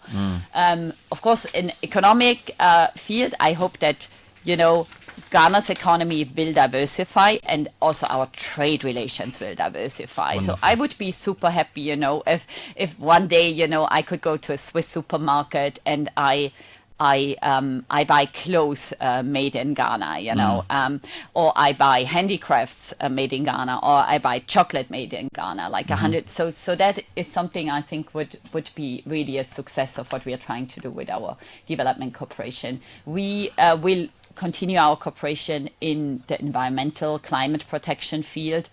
And I really also hope that other countries will see what we've done and will learn from our experiences. And I really hope that also Ghana will get the praise for what the EPA, and I have to give a shout out to them, honestly, has been doing in pioneering some of these climate work.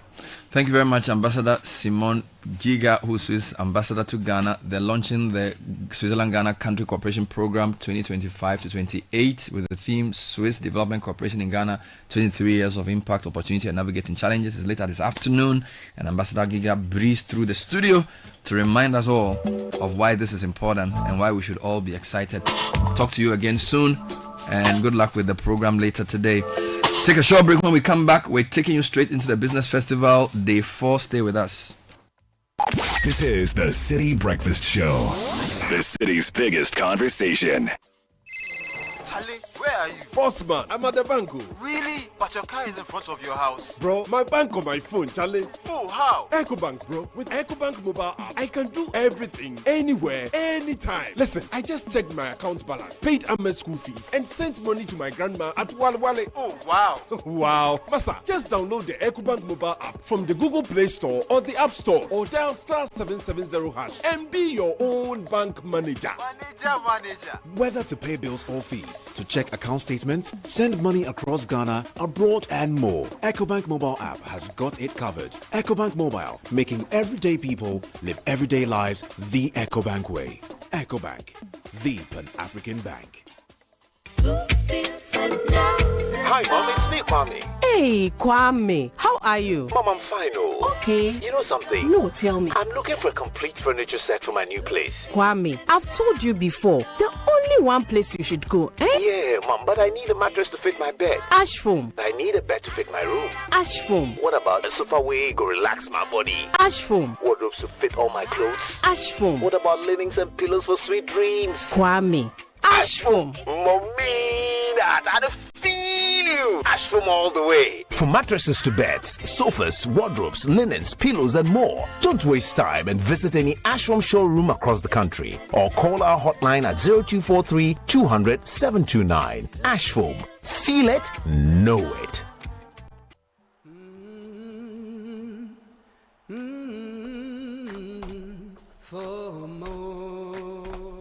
Get ready for more.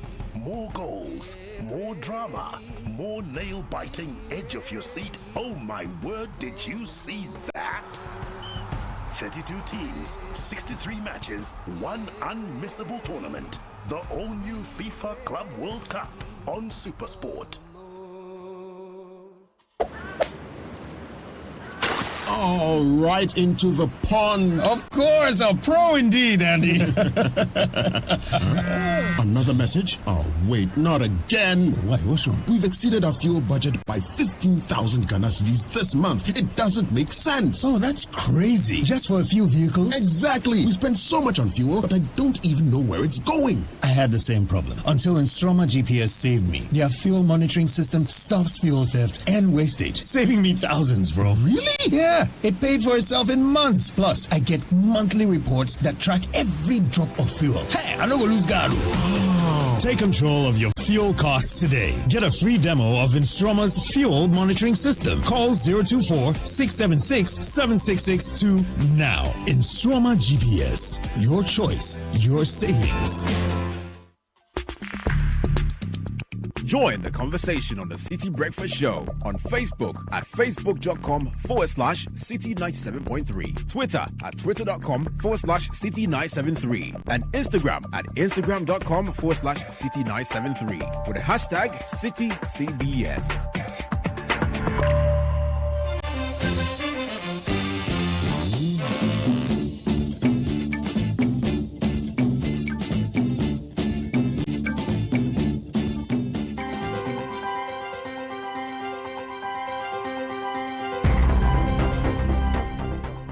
Welcome to the City Business Festival on a series here on Channel 1 Television and on 97.3 City FM. My name is Bernard Avlet. Today, we're answering the question, understanding real estate as an investment option. What are the issues?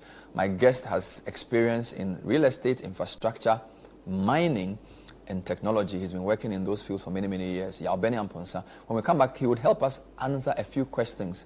Is a house an asset or a liability?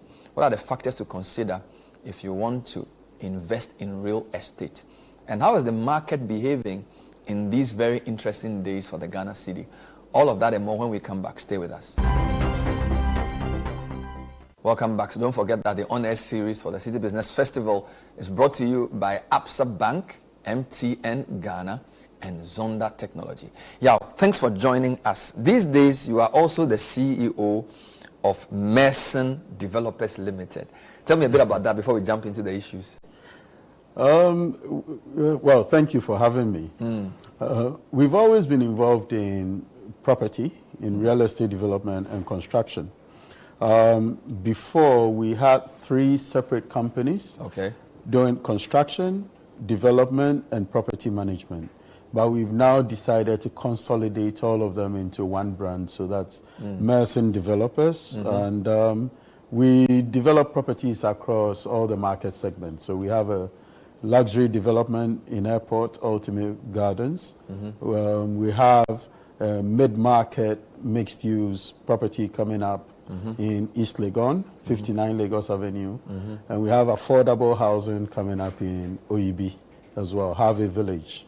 The 3 things you mentioned suggest to me that the sector has various components. Yes. You mentioned construction, development, and property management. Where is the finance in all this? Well, finance basically is the lifeblood of the sector, right? So both on the supply side and on the demand side. Correct. So on the supply side, if you're into construction or property development. So construction is just the civil engineering aspect of it. Development is broader. It looks at all the economics. Why do you want to put a house here? What market segment are you dealing with? Who is your customer? All of that. And both developers and contractors need financing to build what they build. But on the demand side, the customer, the tenant, the person renting the house also needs financing. And in Ghana, one of the areas in which our economy hasn't done very well is financing of demand for real estate, as in sensible financing, long-term. So more money exists on the supply side to put it up, generally? Even on the supply side, no, actually, because construction and real estate constitute only about 2.2% of bank assets. Is it? Right? Banks don't lend. There is a bit of lending to contractors who work on government projects, roads, that sort of thing. But most property developers in Ghana actually work with equity or customer advances. There's hardly any debt in the sector. So that's a very interesting angle we'll pursue. But so the finance is affecting all 3, the construction, the development, and the... But before we even get into the whole market thing, let me start from the basics. Is a house an asset or a liability? So this is a very interesting and long-running debate. All right. So strictly speaking, an asset must be something you own that brings you money, it brings you an income, or it saves you money, right? So some people are of the opinion that if you build a house and you live in it, it's a stock of capital, assuming you've paid it off, right? You don't owe any money on it. It's a stock of capital. It's like savings for you, right? It's money sitting there. And any time that you're really hard up and you need cash, you can sell the house and you get some money, maybe use part of it to go and rent somewhere, and the rest of it, you do what you need to do with it. But so if you invest in it as an investment asset and you rent it out and you're earning rental income, then definitely that fits the classic definition of an asset. What we're also seeing increasingly is people investing in property, especially in prime areas, so that they can get loans from the banks. Because the banks, in Ghana, most of the banks only do collateralized lending. They say, give me a house, give me landed property in a good area, and then I'll lend money to you against it. So they buy a house, hopefully they earn some rental income from it. The value of the house itself appreciates, so they get some capital gains on that side, though unrealized until they sell it. But the secondary or tertiary use of the house is that they can give it to a bank as collateral when they need a loan. So that's an interesting thought. So not necessarily to rent it out, but to give you leverage or to give you some comfort with the banks. Yeah. But what if the house belongs to you and you're still paying for it by way of mortgage? Is it still an asset or a liability? So in the first place, in Ghana, and as in most places, you do not get 100% mortgage for a house. So if the house is worth 100 cedis, the bank will have a loan to value ratio of 70% or 80%. So they will say, of the 100 cedis, I'll give you a loan of 70 cedis or 80 cedis to buy it, but you need to put in cash of your own.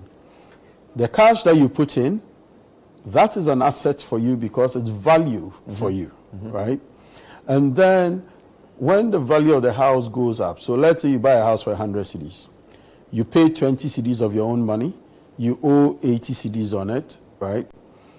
If the value of the house goes up to 120 cedis, that extra 20 cedis in appreciation, that's yours because your loan is still 80 cedis. So if let's say it goes up within 6 months, or maybe you bought a house off plan and then on completion, the value of the house goes up.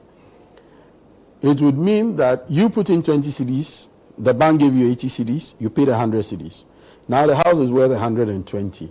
That additional 20, you've earned 20 cedis extra on the 20 cedis that you invested. And that's 100% return. But does it not depend on whether you are done paying the 80? So I understand that the value of the house may have gone to 120, but you're servicing the loan for the 80. Even though it's 120, is it realizable? No, not necessarily. Okay, so if you default on your loan and the bank forecloses and sells, so long as there is a measure called forced sale value, when you're selling it as a distressed property, how can you sell it for? You can't sell it at the market value, it's usually less. So in this case, just for argument purposes, let's say you bought a house at 100, forced sale value is 90 cedis. The bank gave you a loan of 80 cedis or 70 cedis to buy it. If the bank sells the house at the forced sale value, they take the rest of their money from it. There's still a balance that belongs to you. So for me, there are very few circumstances in which you cannot consider a house to be an asset. Wonderful. This is still the honor series for the Citi Business Festival. My guest, Yabeni Amponsa, who's taking us through the basics of real estate. As part of our on-air series, week 1, we're looking at finance and personal financial planning. Let's go again to asset classes, because one of my previous speakers gave us something on investment. So basically, we know that you can invest in stocks or bonds, you can invest in currency, you can invest in equity, but you also mentioned real estate. So in that, is that an exhaustive list? And if it is, What are the features of real estate that makes it different from the other three? No, it is by no means an exhaustive list. The list of asset classes is long and growing every day. Correct. Right? It's as long as human innovation. Okay? So you have equities, you have fixed income, which include bonds, and all that. You have real estate, you have currency, there's intellectual property, there's, and even in equities, there's listed equities, which is what you refer to on the stock exchange. Yes. But there's also unlisted equities, private equity. So if you own a stake in a small business somewhere, that's an asset class that's quite different from listed equities. Right. There's cryptocurrency, right? There's intellectual property. So there are lots of things. What makes real estate unique is that relative to a lot of asset classes, it is illiquid. You own a house, you want to sell it, it's not a one-day matter. It could take months, right? So the illiquidity makes it a little unique. And because of that, when you're financing real estate, it's important to finance it with long-term money. It's not money that you just want to turn around. I have this thing for today, tomorrow, let me just... No, you don't. You invest in real estate with money that you have for the long term, because when you need the money back, getting it back is not going to be very quick. Real estate also involves a lot of documentation, and that makes it expensive. So you need to make sure the title is good, and when you buy, you need to transfer the title into your own name. You probably need a lawyer for that process, all of that. So it involves more documentation than most asset classes, right? Also, what makes real estate unique is that it's one of the few assets that you can actually use. Okay, so except maybe the expensive jewelry or something, real estate is, if you own it, you can live in it, right? So Whilst you still own it. While you still own it. Yes. So you have the utility that you derive from it as a home, right? And then there's the commercial and economic attributes of it. And when you think of it separately, you begin to appreciate it more deeply, right? Real estate is also very highly regulated. Okay, when you think of fixed income, when you're buying it, or when you're writing a private loan, you probably don't need a regulator to approve it. In Ghana, it's not always the case, but in theory, you can't build a house without a building permit, right?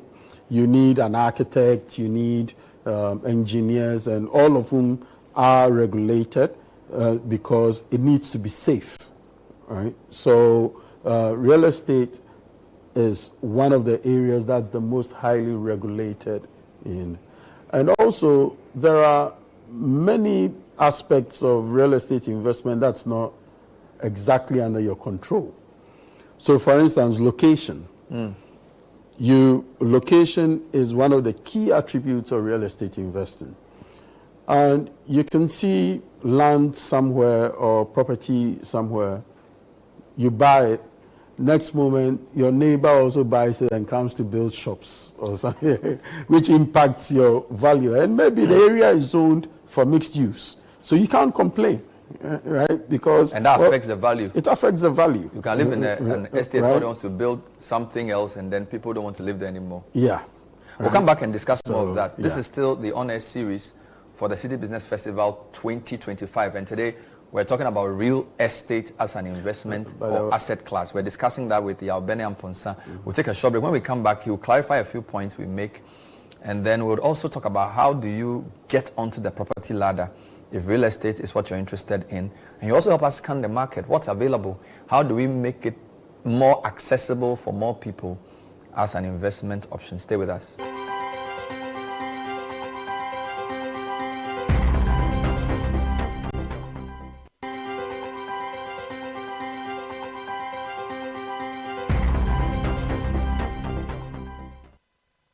Welcome back. This is the On-Air series for the Citi Business Festival on Channel 1 Television and on 97.3 Citi FM. And this first week is focused on personal finance. We're ending this week with looking at real estate. My guest, Yabena Mponsa, who is a man with interest and knowledge and experience in real estate, construction, infrastructure, mining, generally a finance person. Yao, thanks for staying with us. So you were giving me the distinct features of real estate, and you were leading on to a particular point that it's not within your control, but you can live in it. So it has its good size, it's more long term. But I think you were leading up to something with that description. So probably the most important feature of real estate as an asset class is that it derives its value from people being present. Ooh. So, for instance, during COVID, when people couldn't travel, right, because of reduced tourism and lockdown, people can move around, all of that, it seriously impacted the value of real estate. Sometimes positively, sometimes negatively. Positively in the sense that value of residential real estate went up because people started spending more time at home and started caring about where they live.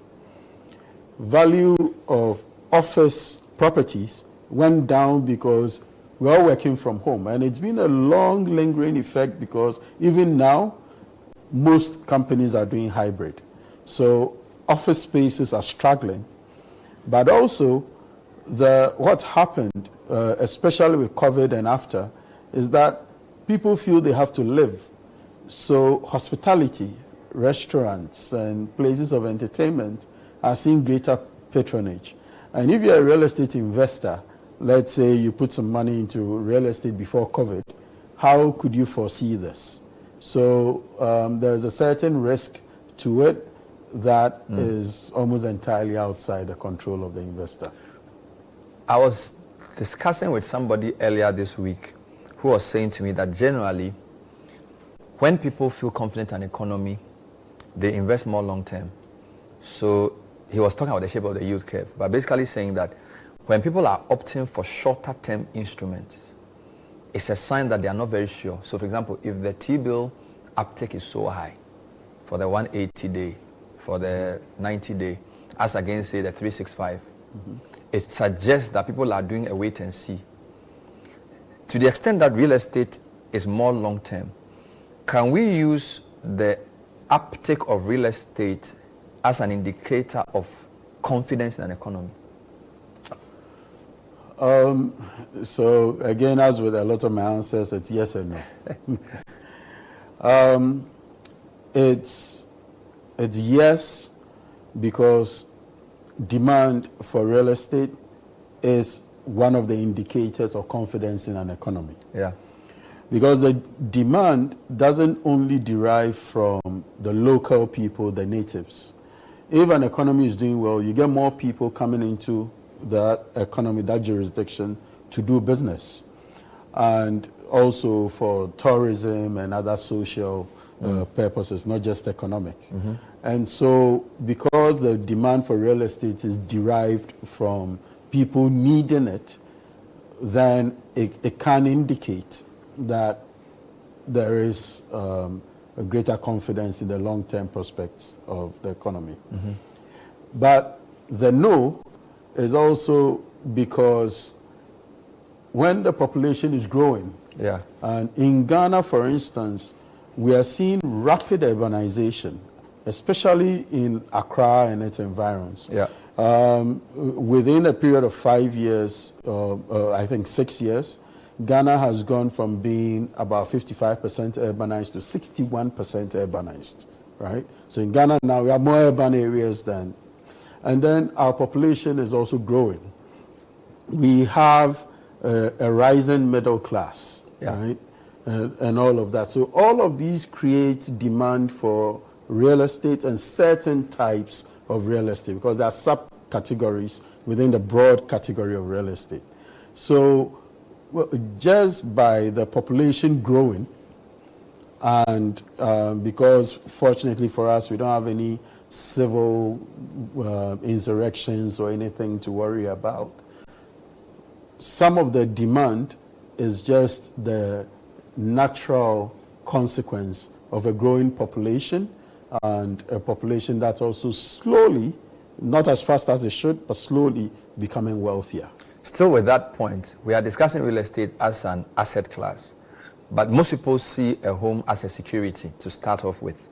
So there are two dimensions. We can discuss how people can get on a property ladder, whether to buy or to build. And then for those who have more money, whether to opt for real estate as an asset class. So let's deal with the first part. Most people would want to have a house.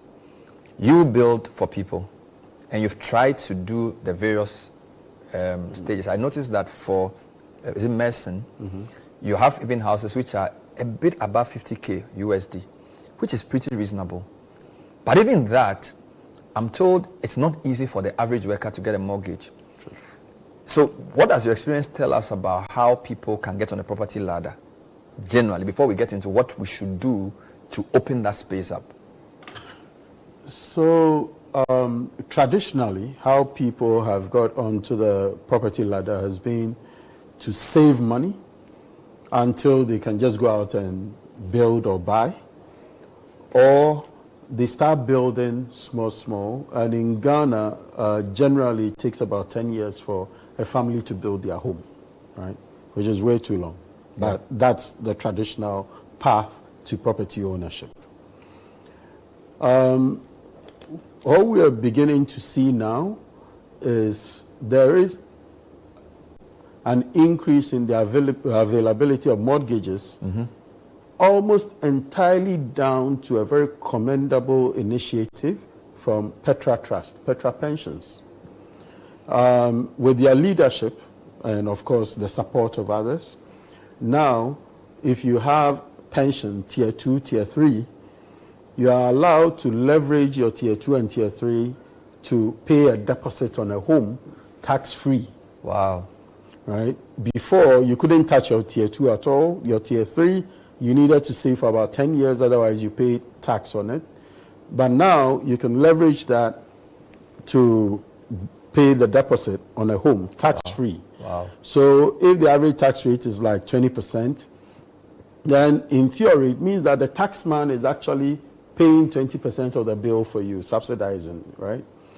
And what Petra has also done is to come to an arrangement with some partner banks to grant mortgages to their scheme members at a reduced rate. So even though the market rate for mortgages is, I think, just about 30% now. And this is local currency mortgage. Local currency.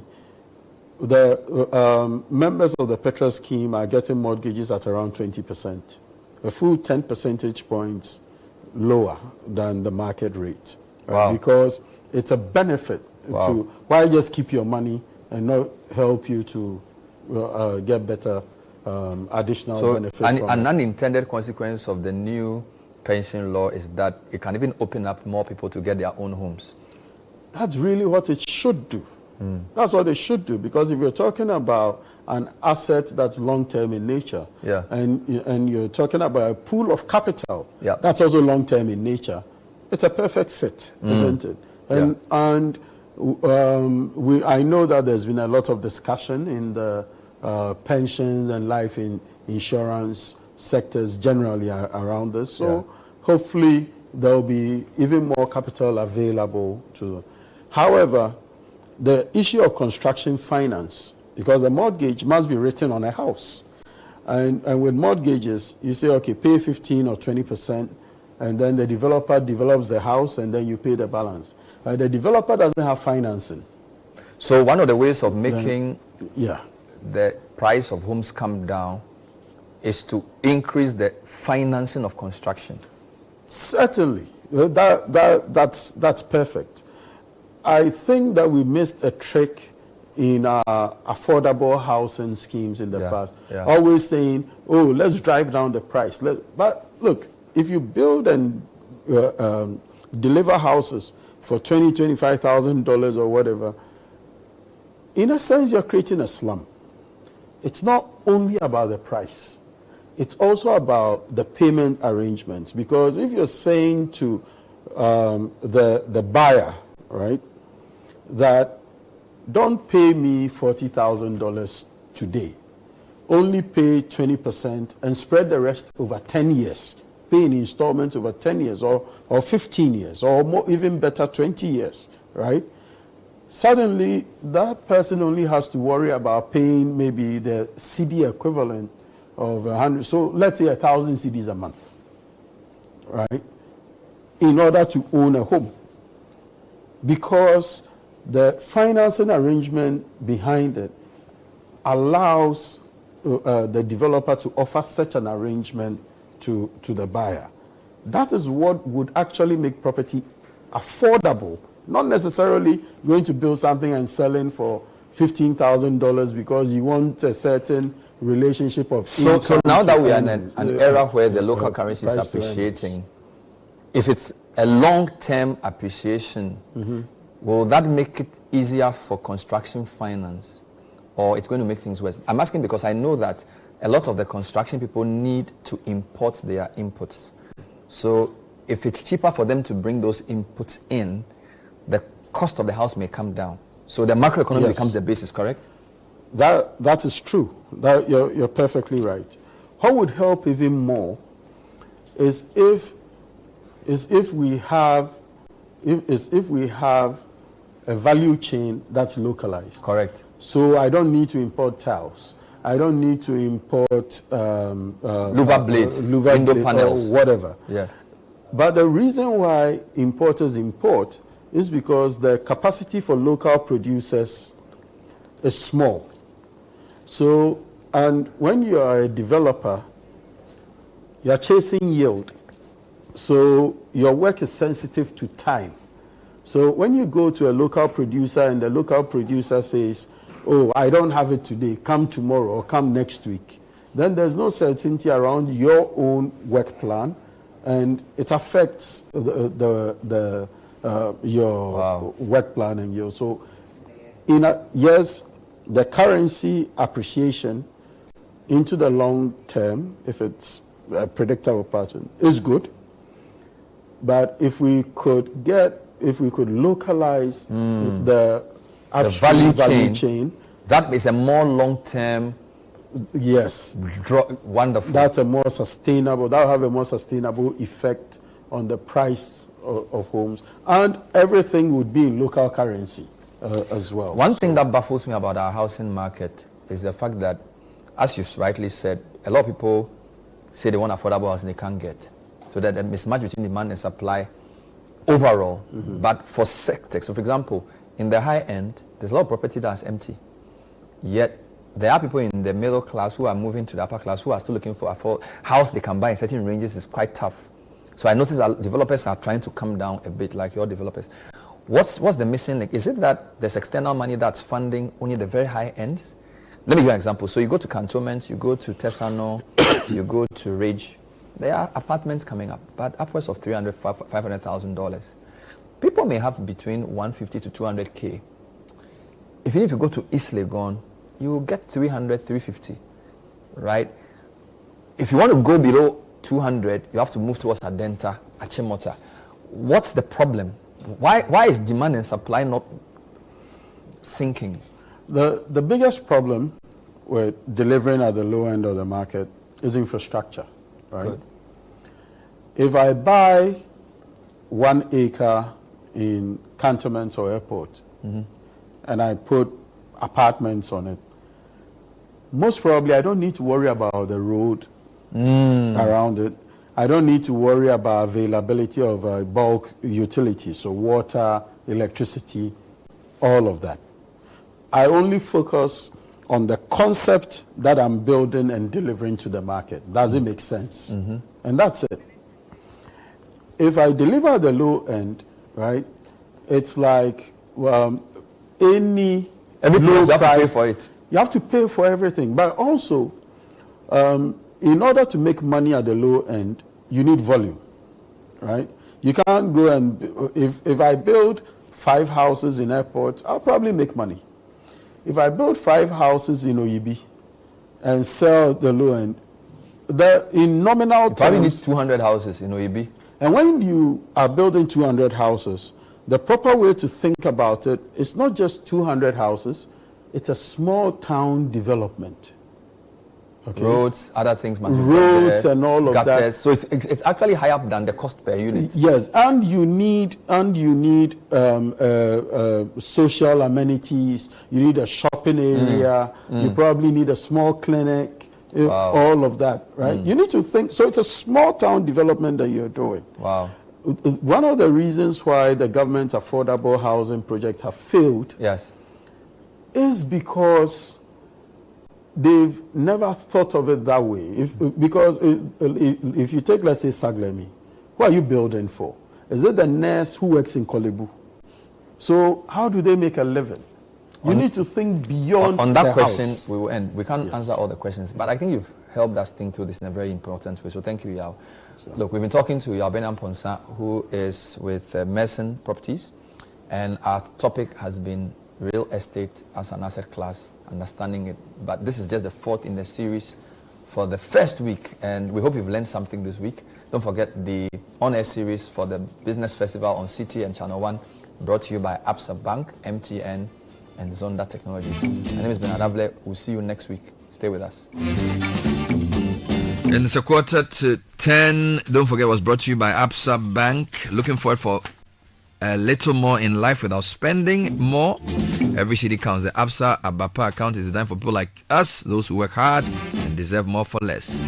So it comes with a free GH Link card and access to loans of up to 50,000 cedis, high interest on savings, free SMS alerts to track every peso, and seamless mobile and online banking. Take control of your money, then get the Absa Abapa account. Absa, your story matters. Get ready for a game changer. SMEs, we're introducing Yellow Biz, our new multi-service bundle with everything you need for smarter business solutions. This all-in-one package consists of 4G plus router with 10 gig of free data, Microsoft Office 365, genuine Microsoft apps. We also have a customized business website called WebWiz, Unicom service, a unified business communication solution for your virtual call center, and more. Call 100 or 0244308111. Terms and conditions apply. So the National Council for Curriculum and Assessment, NACA, has a new curriculum for SHS, SHTS, and STEM. And to talk about this, or to unpack this rather, I have Professor Eric Anan, who is the Director for Institute of Education, UCC. Prof, good morning. Welcome to the show. Good morning. I also have Lawrence Dogbache, who's a Deputy Registrar Controller for ABSD for WAEC. Welcome, sir. Thank you. Good morning to you. Good morning. All right. So what is this new curriculum? Why do we need it? What will it do? How will it make things better? Let me start with Prof. So why was a new SHS curriculum introduced, and what is the broader vision for Ghana's educational system? Thank you. As you find, especially at the SHS level, we've operated the existing curriculum for almost 14 years. Yep. And therefore, as you are aware, training learners at the SHS level require that you train them with skills that they will need to function in the society. And society is evolving. So for 10 years, you would have noticed that so many things have changed. Apart from that, the current curriculum is seen to be more of knowledge focused, and that it doesn't really give what is expected in terms of skill acquisition and competencies to function in the 21st century. So there was the need to have a relook and review to make sure that we capture the essential details. So the main aim, as you may you asked, is that we want all learners at the SHS level especially to acquire 21st century skills and adaptive expertise so that they will be able to function effectively in society, incorporating Ghanaian values and character qualities, as well as making sure that the knowledge they acquire becomes functional in society for their life and for further studies and also for the world of work. Wonderful. Let's talk about assessment and the transcript system. Lawrence, what are the key changes in the assessment approach under the new SHS curriculum? Yeah, thank you. Like Prof said, there's a new dynamics into the new curriculum, where we want to run away from this chew and a paw system. So to come to the new curriculum, the assessment has been, changed from this rote learning, or that's a recall and then remembering and then you pour, to real life situations where students are to demonstrate, apply, should be able to come with concrete terms what they've studied. So the assessment itself has been structured into 2 sections. Okay. We have the internal assessment and then the external. The internal is what happens in the schools, which we are now focusing more on before we come to the external, which WAEC does. So if you look at the internal one, we have the formative assessment and then the summative. And in the formative, as the name applies, you are now forming a student. Let's assume the student came with nothing in the head. You are now forming the student. Okay. So the teacher does that in the classroom. But now, because of the new system, teachers are to do less and students do more. So we are now inculcating project work, portfolio, group study, presentations into the study. Okay. So teacher must give topics to students. They prepare on and come and present. Okay. They do project work as a group. Then they do collaboration. They learn from each other. And this at the SS level? SS level. That's what we are expecting them to do. So teachers are effectively to handle students to be able to... So they are like lecturers at the university. You are doing the work. They are just guiding you. Exactly. They are not giving you the knowledge direct like that. That's what we want to do in the formative. Is it? So in that formative, teachers must assess the student. Okay. And they should be true features, true marks. That's what we call traditionally continuous assessment. Okay.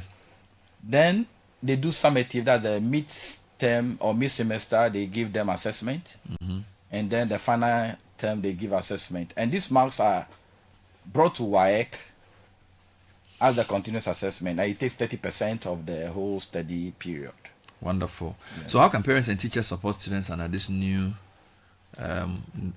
formative, summative matter? Talk about that, yeah.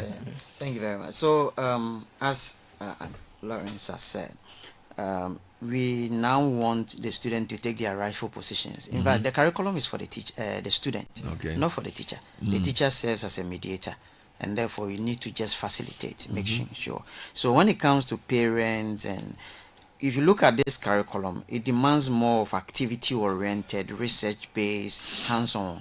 So with that, it will require a lot of resources. So projects will be given to learners, so parents will have to support, and the community will have to make sure that they support with materials and resources for learners to be able to learn whatever is within their environment. And then also, there are times that parents will have to get in touch with the school system, give information back to the system as to whatever they observe, so that the school can put remediation processes. So with the assessment, the continuous assessment, we have established also a transcript system. In fact, this is the game changer, that whatever you do in the school system is captured. So now the students will be able to take a number of subjects, up to 12, but you can exit with 7. So with this one, whatever you do, it reflects on your transcript system. So when you complete, and let's say you are going to the university and you exit with 7, let's say I'm a biomedical student, I would have taken maybe Spanish or Chi or something. So if I'm going to medical school and we all have the 6, the school can say that, okay, because of your extra knowledge in this, I'm picking you first. So give students some added advantage. So that is what the school system will also be given to parents as a statement of results, which also captures the character qualities I mentioned and the values, the 21st century skills. So currently there is a book that has been designed, and the students are going to go through the sessions in learning that. So if you go through the various modules, it will be indicated on your transcript as having done that. And this gives further information to the system. You did say that this was student focused, but definitely there's need for teacher preparation. So how does the new curriculum support teachers in delivering the new changes? So for example, what resources and training have you given to teachers to allow them to deliver this new curriculum? In terms of resources, there are teacher manuals that have been prepared, and teachers have been given a lot of materials in terms of subject-specific manuals and also general manuals on the curriculum and how the curriculum is structured, and also assessment, because we are focusing on assessment this time very well, because that drives the implementation of the whole curriculum. So there is teacher assessment manual guide that guides them as to how to do this. But for them to learn this, hitherto would have brought them to a center, give them some 2-day training. We've seen that that is not effective. So we've implemented what is called professional learning communities, which are done in the schools. It serves as a way of supporting each other. So for example, where I have weakness and you know it, you can support me with a guide that has been done. So every week there are weekly sessions, and this gives more authentic context-based training to the teachers, and it gives them the opportunity to practice immediately when they learn. So these are the materials you put. So if you go to NACA website, all these materials, they are microsites which are 0 rated, which means that when they go there to access the material, they will not be charged. So there are learner materials, there are teacher materials, and any other resource that they will need to support them.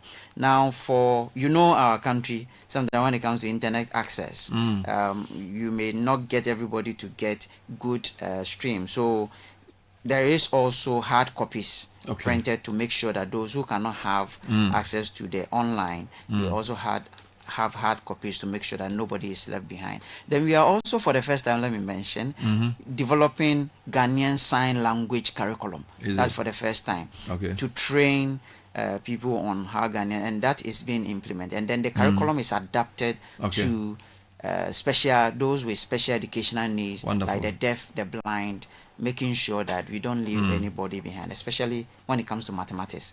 Because until recently, we thought that blind students will not be able to learn mathematics, but now it's being done. All right, let's talk about measuring success. Lawrence, as we come to a quick close, what indicators will be used to track effectiveness of the new curriculum? And again, how often will it be reviewed or updated to ensure it stays relevant and effective?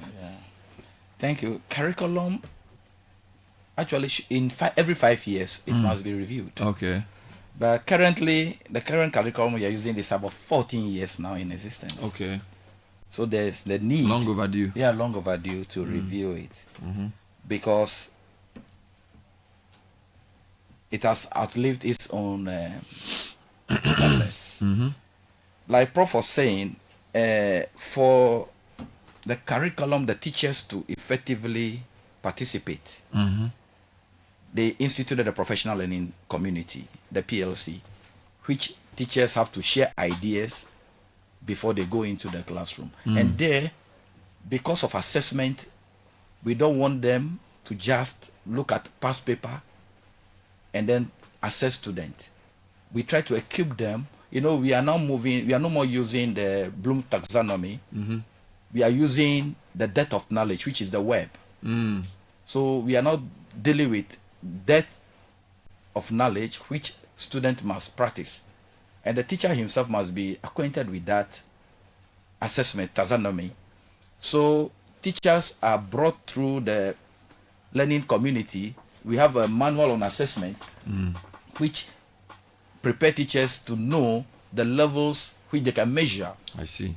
So now, there are other ways, that parameters we can use to measure if this curriculum is done better than the other one. The student performance, we will look at the statistics, teachers' output, and the NTC will help us come out with the statistics. the student performance and then the teacher's performance. Okay. That one will show. And in the transcript that Prof mentioned, we use it to track the student performance, failure or pass in each subject, because they will be capturing the assessment into the transcript. And it's going to be like the university. We have the GPA, we have the grade point, which we inculcate into the curriculum with the character values. I see. So that transcript will be given to students at the end of study, but termly or semester basis, it will be like a statement of results. We really have run out of time, so I just want to ask finally, when will we start implementing this? Have you already started implementing? It's ongoing. It's ongoing. ongoing. Started last year. I see. So, the national rollout. So it's already out for both SHS. What about SHTS and STEMs? Yes. All the. If I want to say SHS, it includes the secondary, technical, and STEM schools. Wonderful. Now, yeah. If people have questions about the curriculum, are there going to be programs to explain this to them?